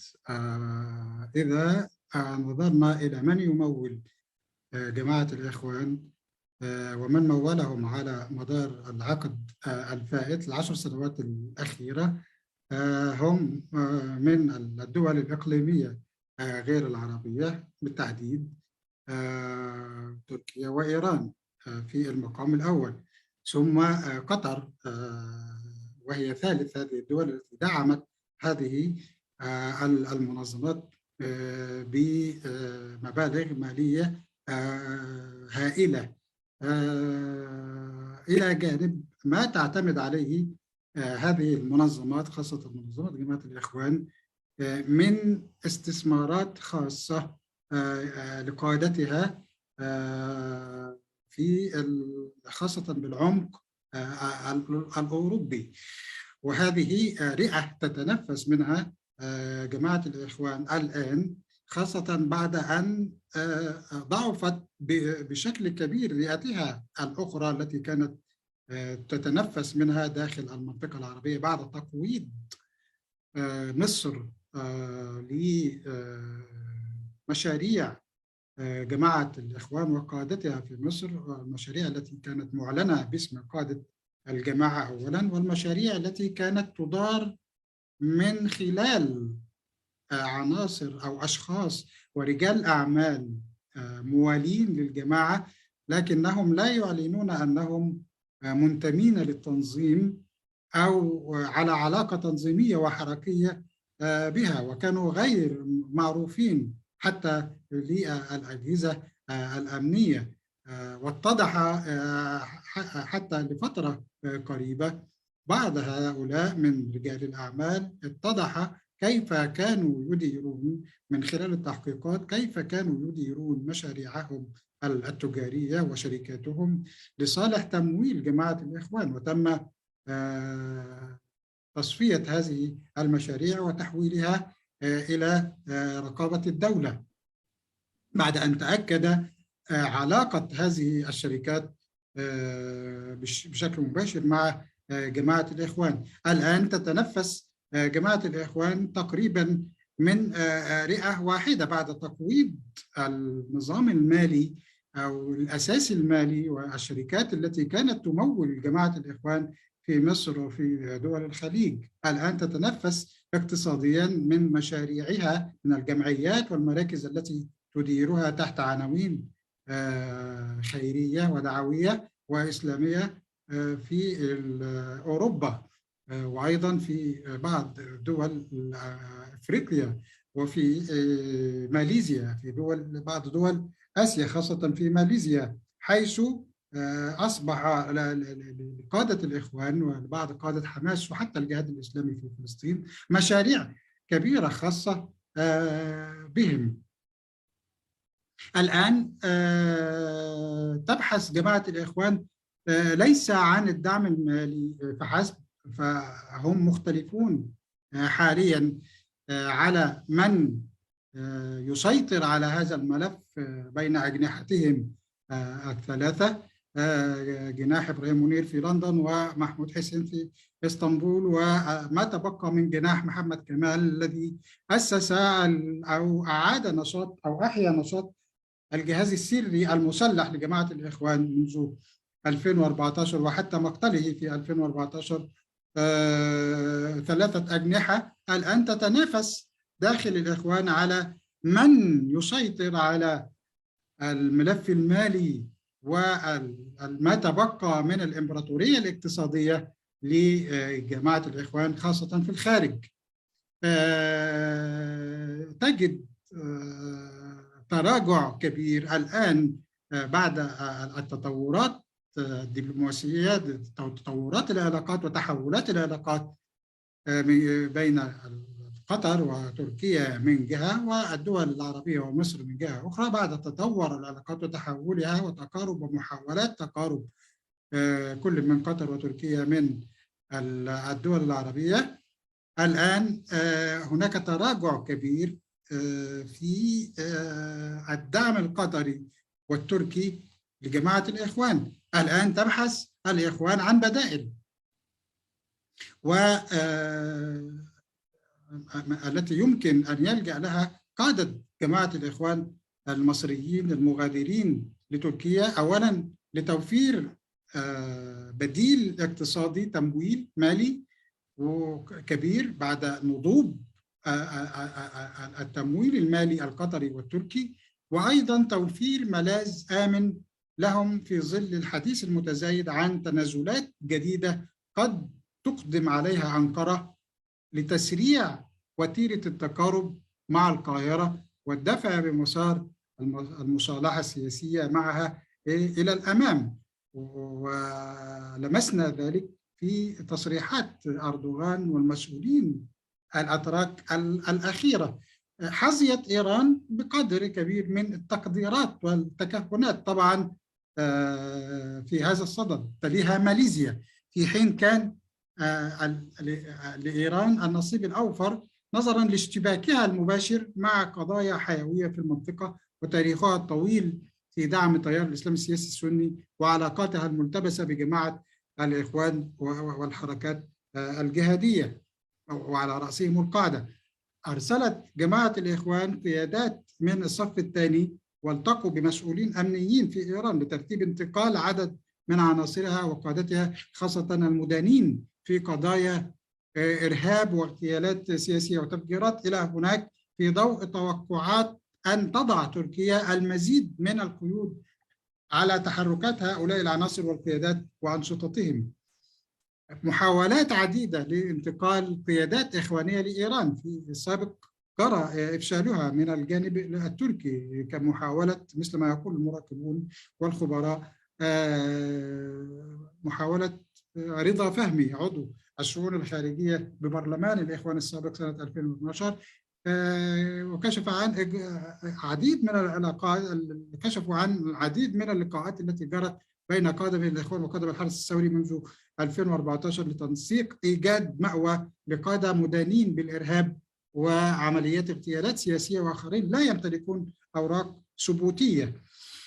الأجهزة الإيرانية قد تقبل فقط بالتنسيق بغرض إيواء قادة هاربين من تنفيذ أحكام قضائية على غرار ما تفعله مع قادة القاعدة مثلا، لكنها لن تقبل من وجهة نظري تطوير التعاون مع جماعة الإخوان بالنظر لتوخيها ضبط علاقاتها مع الدول العربية، في مقدمتها مصر. تجد إيران أنها تتعامل حاليا مع جماعة ضعيفة ومطاردة تفتقر للنفوذ ونزعات الغرور التي كانت تتملكها في السابق، ما يعني أنها ستفرض شروطها أي إيران على تنظيم الإخوان الذي يبحث عاجزا وحائرا عن مأوى لقادته لا عن حليف يدعمه في خططه التوسعية والعودة للسلطة مثلما كان في الماضي. يتسق ترجيح البعض لتجاوب الأجهزة الإيرانية مع محاولات انتقال بعض قادة الإخوان لإيران مع حرصها على تصوير نفسها، حرص إيران أنها ملاذ، تصور نفسها أنها ملاذ للمستضعفين والمطاردين خاصة من المنتمين لتنظيمات الإسلام السياسي السني والشيعي أيضا، فضلا عن حرصها على أن تكون علاقتها مع هذا التيار وثيقة وأكثر قوة من علاقات قوة إقليمية سنية به، وفي مقدمتها تركيا، بغرض استخدام هذه التنظيمات كورقة ضغط سياسية إقليميا ودوليا، وفي سياق التنافس بين تركيا وإيران في هذا السياق. تفضل جماعة الإخوان على الرغم من ذلك أن يتوجه عناصرها وقادتها لدول أوروبية وليس لإيران، باستغلال مساحات الديمقراطية والحرية هناك مع خبرتها السابقة في أنها تقدم لديها الخبرة في تقديم نفسها للدول الأوروبية والغربية كجماعة سياسية مضطهدة. ولذلك رأينا أن الإعلاميين المحسوبين على الجماعة في تركيا مثل معتز مطر، مثل أخيرا أمس أعلن على تويتر على صفحته محمد ناصر الذي كان يهاجم ويحرض من اسطنبول في قناة مكملين على الدولة المصرية وعلى المؤسسات المصرية وعلى اغتيال الضباط، ودأب على التحريض على مصر من قنوات تبث من اسطنبول. رغم ذلك لم ينتقل لإيران. معتز مطر انتقل إلى لندن، ومحمد ناصر من المفترض أنه انتقل إلى دولة أوروبية، على الرغم من أن الحوثيين قادة الحوثيين في اليمن رحبوا قبل ذلك في رسالة معلنة. قادة من الحوثيين قالوا لإعلاميين الإخوان في اسطنبول: تعالوا إلينا ونحن نؤويكم.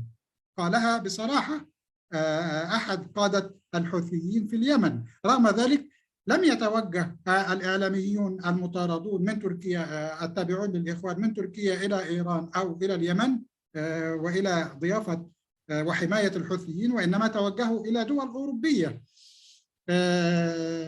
يرجع ذلك أولاً من وجهة نظري لحرص قادة الإخوان على علاقاتهم الدولية، علاقات جماعة الإخوان الدولية وصورتها لدى الدول الأوروبية والغرب والولايات المتحدة الأمريكية، لأن تطوير العلاقات بين الإخوان وإيران كدولة مصنفة كراعية للإرهاب وتحتضن العديد من المنظمات الإرهابية سيحول الإخوان في نظر دول أوروبية وفي نظر أمريكا لجماعة إرهابية.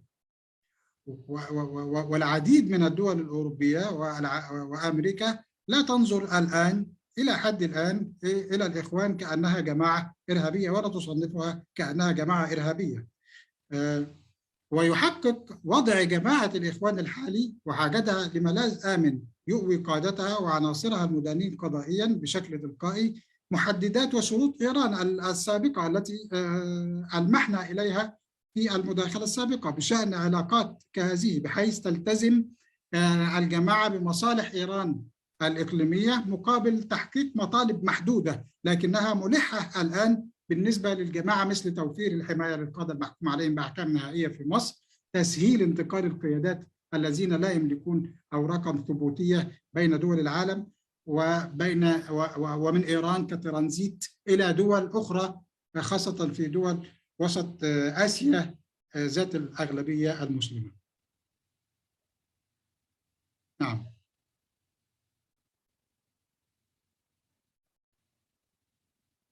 Thank you so much. My last question to all the speakers will relate to policy. I'll go to Tommaso first about Europe, then to Giovanni about Italy, and to Hisham on the Middle East. We are seeing some, on the one hand, some attempts to resist the encroachment of these both Muslim Brotherhood and Khomeinist Islamist groups by various efforts. We've had Macron make some, efforts in France. We've seen Austrian policy that you've mentioned. We've seen Germany put Hezbollah on all of Hezbollah on the terrorist list. But on the other hand, we're dealing with other issues of infiltration by various groups during the refugee crisis, which makes it difficult to identify resistance from political parties in Europe, and also pressure from outside the European Union, by Turkey, by Pakistan, and by various other state and non-state pressure groups. How do you see the direction of the European Union in the future and other European, non-European Union countries in Europe with respect to this, to managing, to balance its own domestic policy with the foreign relations with those countries and resisting or responding to this pressure? Do you see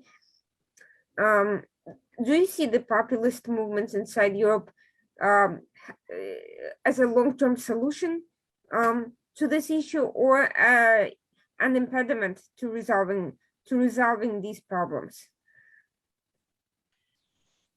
No, the answer to your question is no, in the sense that you can see a system of shifting interests and alliances. And I mean, you can really see the same forces that are fighting against the Muslim Brotherhood in the name of human rights on the one side, that are now siding with Putin in the war against Ukraine. So, I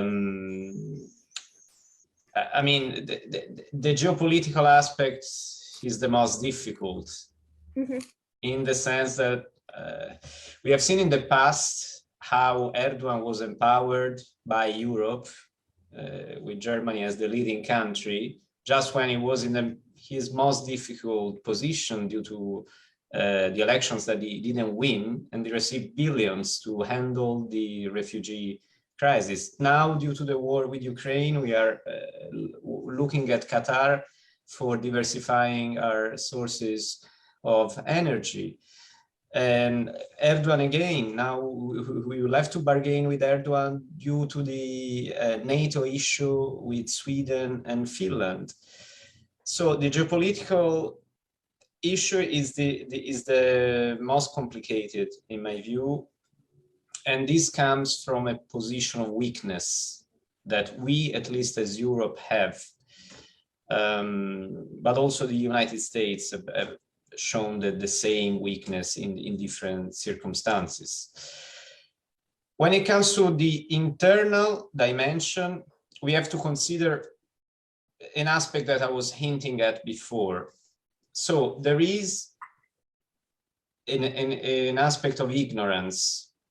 Certain political actors or policy makers don't really have an idea of what we are talking about when we speak of the Muslim Brotherhood. They have no idea of what we are talking about when we say that they are hiding themselves under nice slogans and cool words. Others have an ideological affinity, as I was saying, but then there is also the aspect of constituency.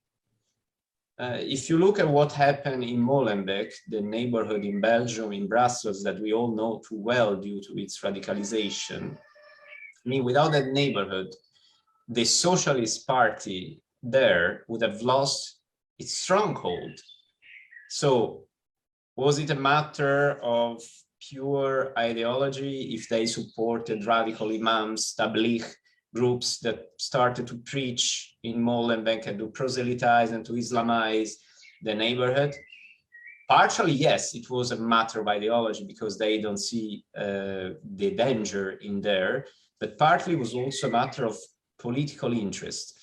Now, in Italy, we have not seen these so much for a purely numerical fact.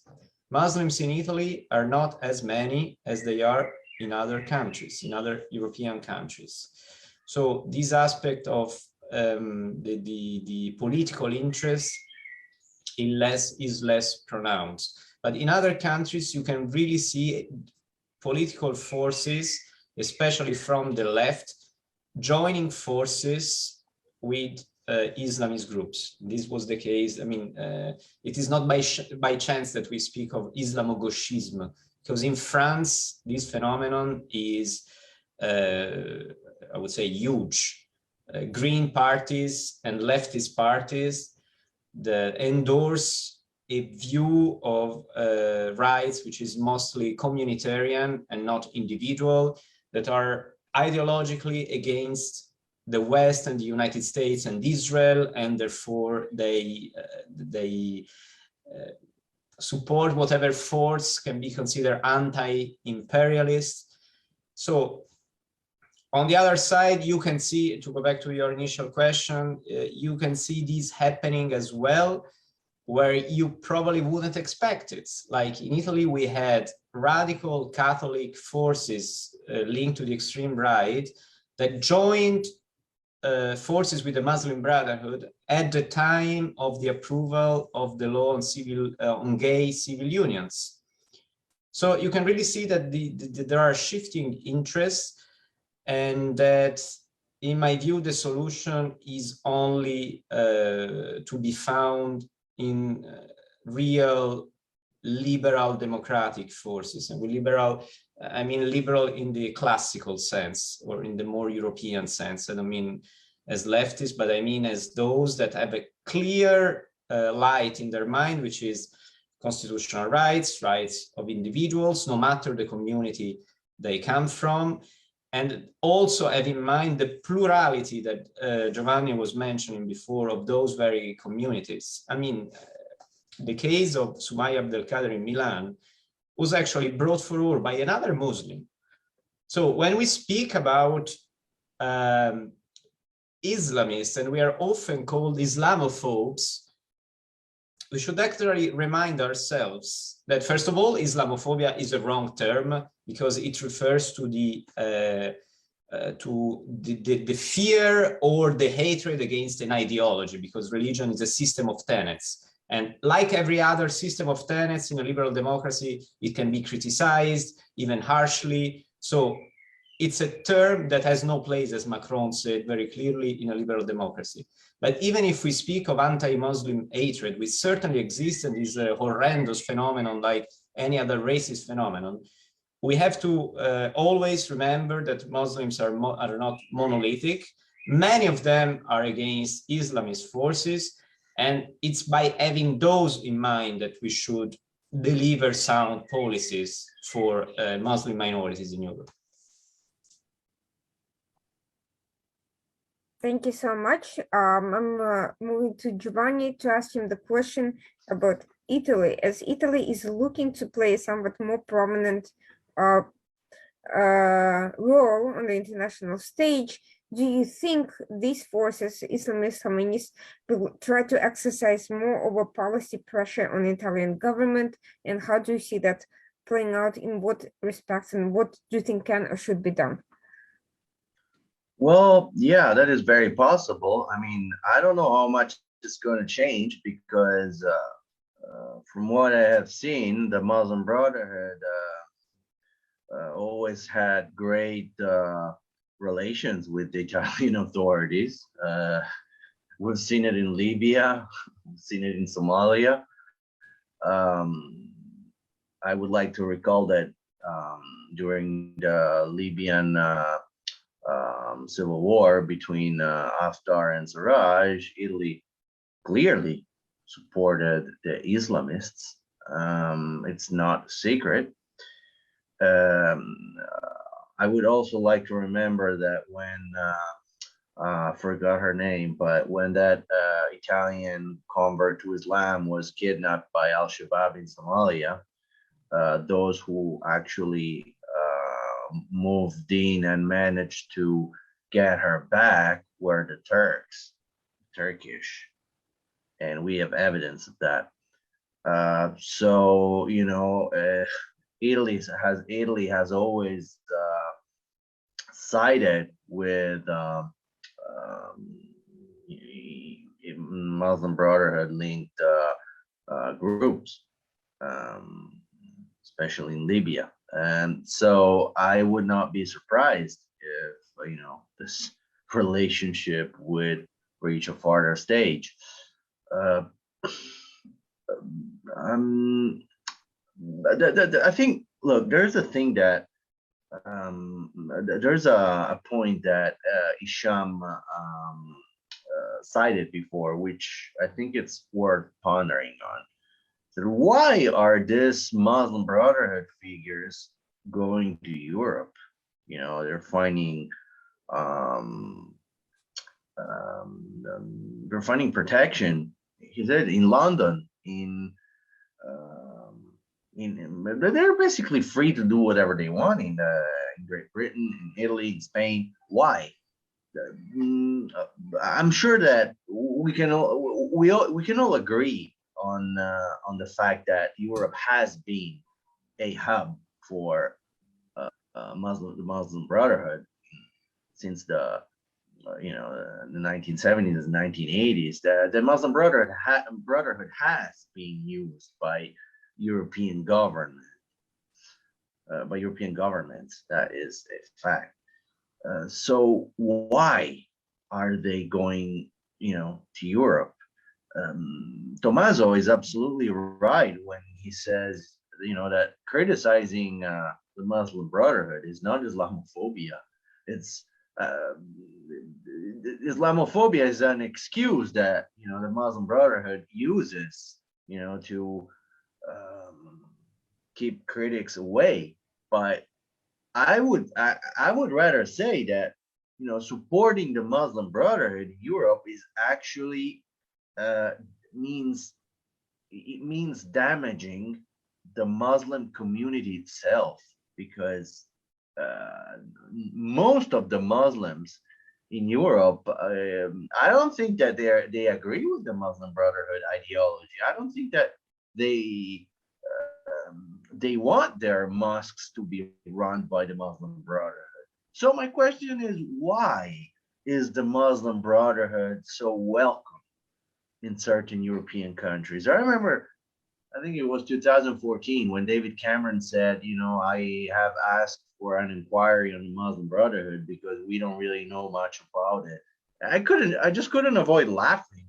I mean, you've been hosting the organization for decades in the UK, and you don't know who they are, and you expect people to actually believe it. I I think that there should be far more attention in Italy, because Italy is one of the countries where the Muslim Brotherhood is pushing harder, and when where it is also finding more space, and it is actually more welcome by certain institutions and political environment. We should ask ourselves. We should monitor the relations between the Muslim Brotherhood and certain sectors of the institutions and of the political environment, because if they have a how can we call it, if they have a preferred lane where they can just they can move in, then there's something there's something more that we should be careful about. It's in my point of view, it has been used as a proxy, and it was useful. I'll make you a very simple example, okay, and take this as my own personal opinion. But during the Syrian civil war, we have seen a lot of demonstrations in favor of Islamist groups that were against Assad. Now, I'm not going to side with any of these parts. Indeed, I'm not in favor of Assad. I'm not in favor of the Free Syrian Army or Hayat al-Sham. I'm just making, an observation here. We have seen Syrian foreign fighters that were free to operate in Italy, and they attacked the Syrian embassy in Rome. They then went to Syria to fight with one of the various Islamist groups. And one of them was even, his name is Hassan Sakhan, was even caught on video and published online by the New York Times, executing a group of unarmed naked Syrian soldiers. Now, this guy was arrested in Sweden, and he's now serving a life sentence. But the other guy that was with him, he wasn't arrested. I mean, as far as we know, he is still free. And for some time, he was in Italy. He was in the Milan area, and he was not under arrest. So now my question is, why do, for instance, people who join ISIS or the PKK get arrested, while others who don't, who join the Islamists, but it's not ISIS or it's not PKK, they're free to? What's going on? My personal opinion is that at some point during that conflict, they thought that Assad was going to be overthrown. And they thought that maybe, when I say they, I mean your European governments, they might have, it might have been useful to have some, some high-profile Syrians who might eventually become members of the new Syrian government. Now, this is my opinion, okay? So, I think we should ponder carefully on the relations between the Muslim Brotherhood and European institutions.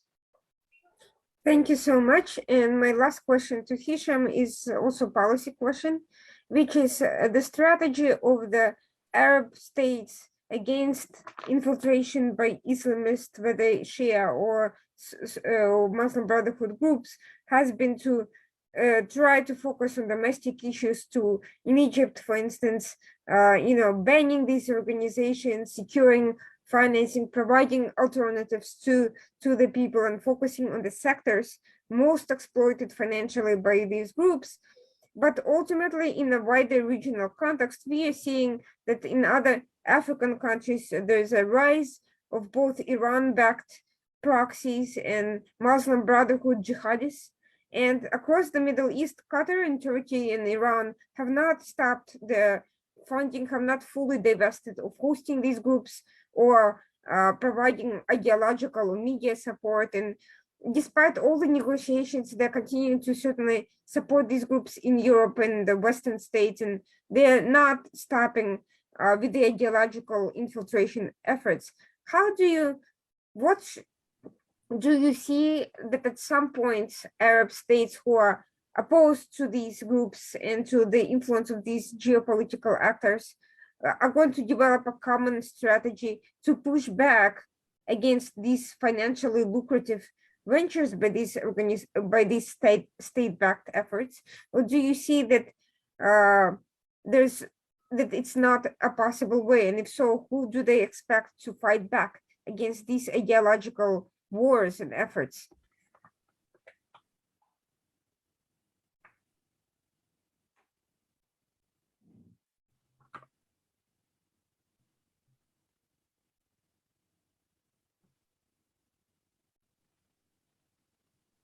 Excuse me, Arena. Yes. To whom you pose the question? For Hisham. Dr. Hisham, can Yes. you repeat it again, please, to translate, because I was... Okay, sure. Yeah. So my question was, the Arab states opposed to Islamists, whether the Muslim Brotherhood or Khomeinism, have so far focused their strategy on securing their own domestic policy against these groups by banning them, by providing alternative financing options to their citizens, by focusing on sectors of economy that have been infiltrated or targeted by these groups, but they have not developed a regional strategy to respond to ideological wars and proxies, whether by Iran, Qatar, or Turkey in Africa and Middle East and the West.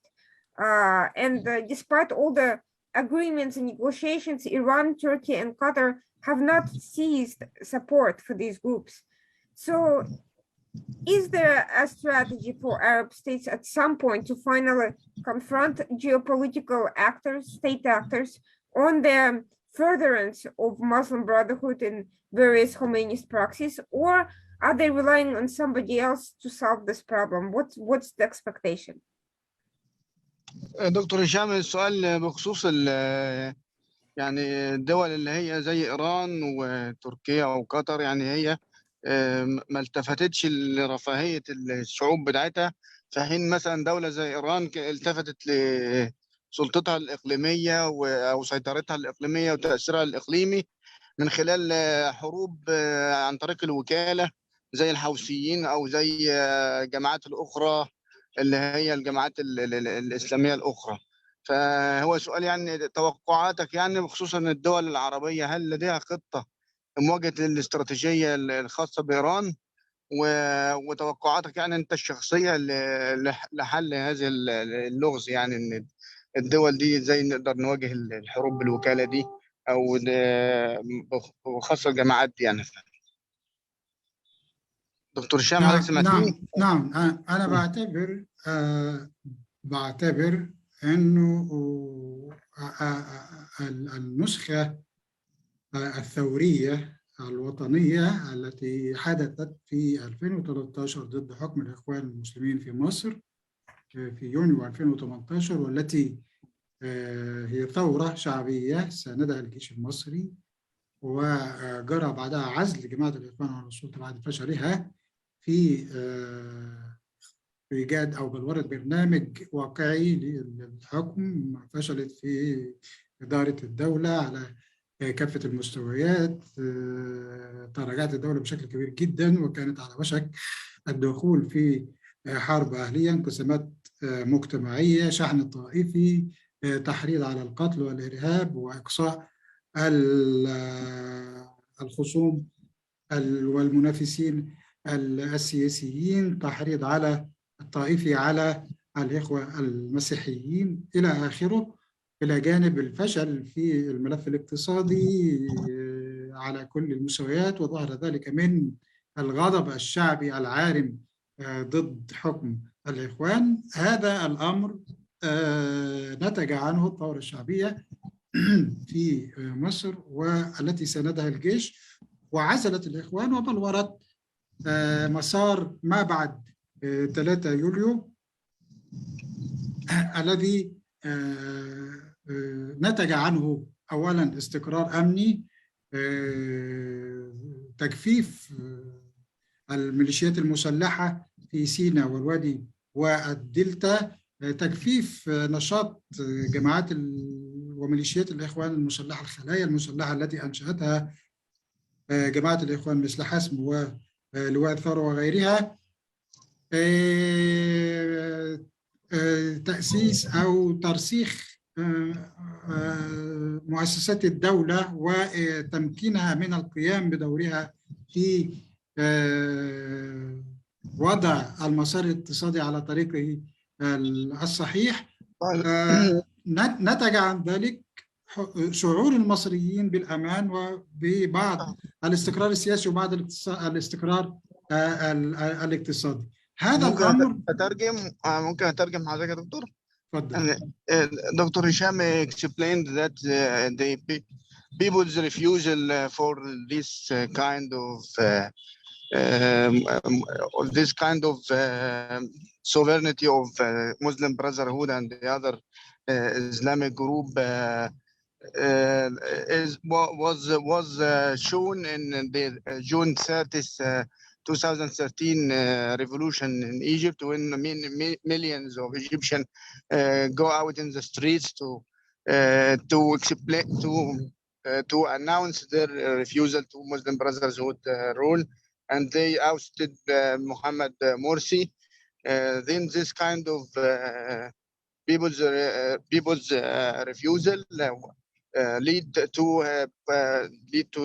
stability, and he also mentioned that Muslim Brotherhood was targeting the other people who are not members in the Muslim Brotherhood group, and especially the Christians or the Egyptian Copts, and then he shown that this was one of the ways to get stability and to get security in Egypt. اتفضل يا دكتور، اسف للمقاطعه. اتفضل يا دكتور. الثورة الشعبية الإسلامي السياسي الشيعي ونموذج أو نماذج الولايات الشيعية التي يرسخها حزب الله في لبنان، الحشد الشعبي في العراق، الحوثيين في اليمن إلى آخره، ومندوب إيران في سوريا إلى آخره،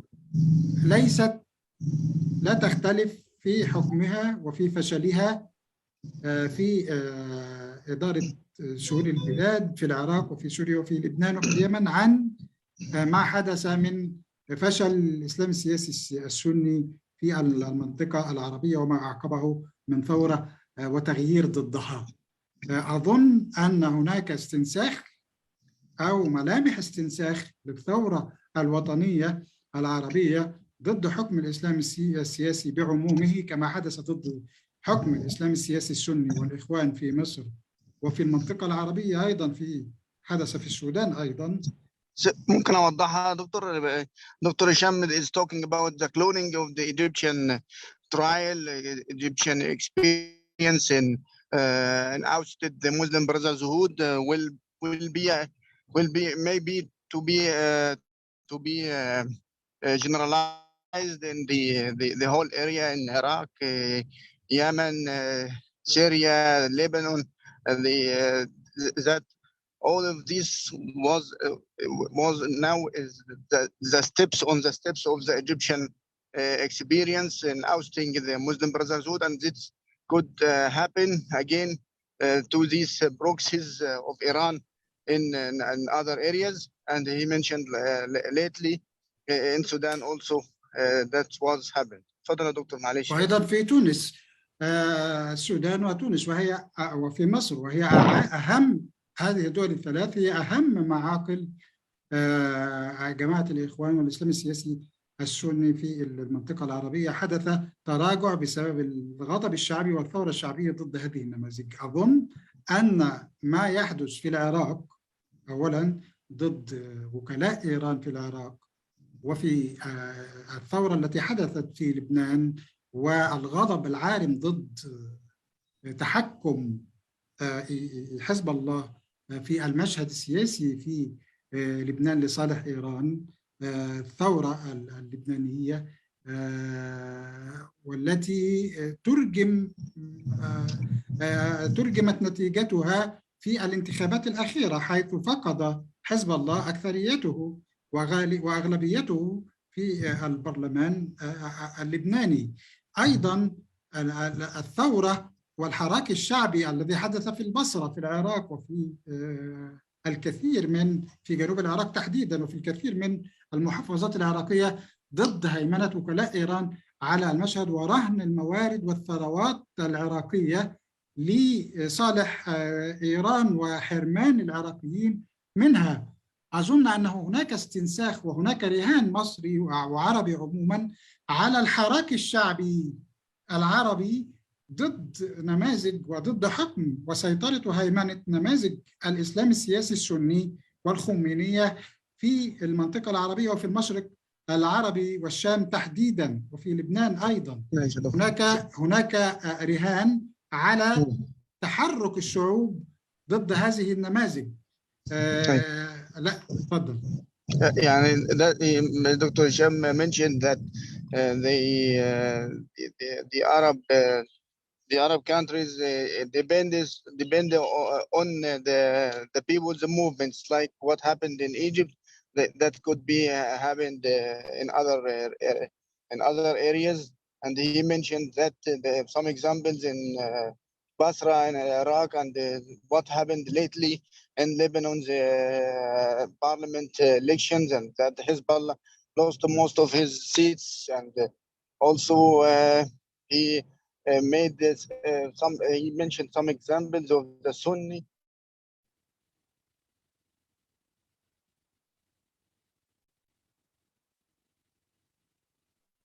lost the Muslim Brotherhood lost their popularity there, like Tunisia, Sudan, and Egypt, especially Egypt. So the Arab, could you hear me? Dr. Hisham, حضرتك سامعني؟ سامع سعادتك.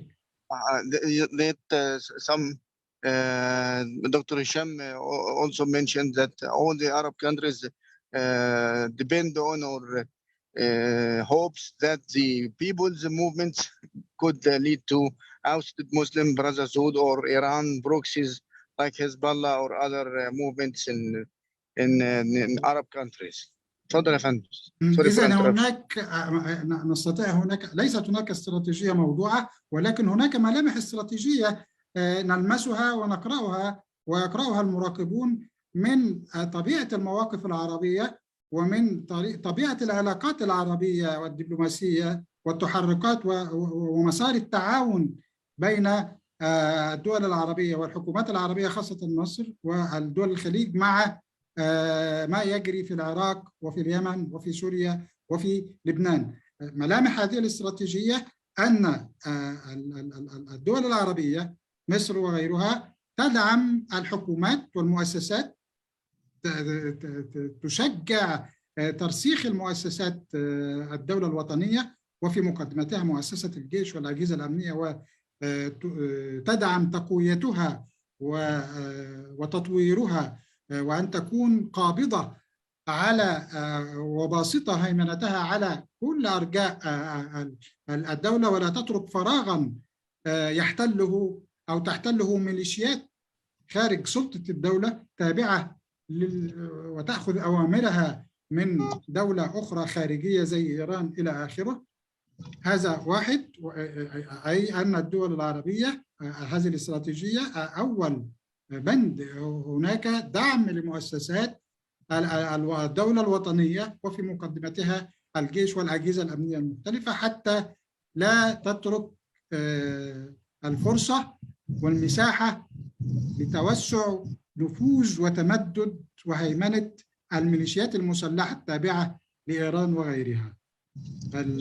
So Dr. Hisham mentioned that the Gulf countries and the other Arab countries and Egypt support legitimate constitutions like the army or police or that they are legitimate institutions, and these if the Arab countries support these institutions, then they can confront the illegitimate or proxies militias like Hezbollah or other proxies in the area. تفضل يا فندم. إلى البند الثاني أو الجزئية الثانية هي الرهان على التغيير من الداخل، لأن تقاليد الدول العربية وفي مقدمتها مصر ودول الخليج، الإمارات العربية السعودية، الإمارات العربية المتحدة، المملكة العربية السعودية، تقاليد هذه الدول لا تسمح لها بالتدخل في شؤون الدول الأخرى، لا تتدخل في شؤون الدول الأخرى، ولذلك تراهن على التغيير من الداخل، أن يتحرك الشعب العراقي والشعب اللبناني والشعب اليمني والسوري في اتجاه التغيير السلمي لأوضاعه، مثل ما حدث في مصر ضد حكم الإخوان. إذن الرهان على التغيير الشعبي، وهذا لمسناه في ما حدث في العراق بعد الحراك الشعبي في الشارع، وما لمسناه في لبنان أيضا بعد الحراك الشعبي في الشارع، ونتج عنه تغيير نعم نسبي، ولكنه خطوة على الطريق ضد هيمنة حزب الله على المشهد السياسي في لبنان. So the Arab countries or they depend on a strategy that refused outer interference. So they refuse the outer interference, and they believe that the change could come from the inside. So this is what we watched in Iraq and in Lebanon, that the people themselves refuse these proxies, and they start to change peacefully, and then they depend on that. تفضل يا دكتور. نعم.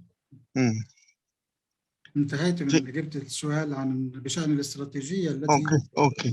This is what I explained about the strategy, the Arabic strategy or the regional strategy to confront these movements. Irina, okay.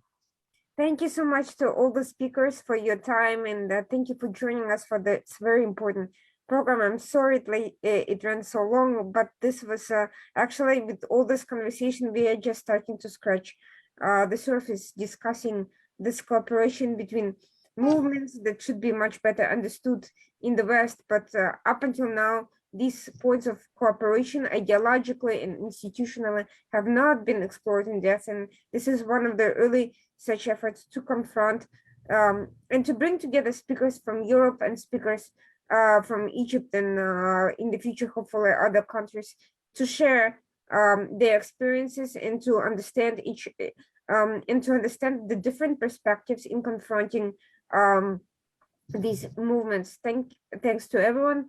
This was the Washington Outsider. My name, for those who are just joining us at the end, is Irina Tsukaman, and I hope you'll join us for our future upcoming programs on a diverse range of topics, usually poorly or insufficiently covered in the mainstream discourse. Thank you again. Thank you very much. Thank you. Thank you.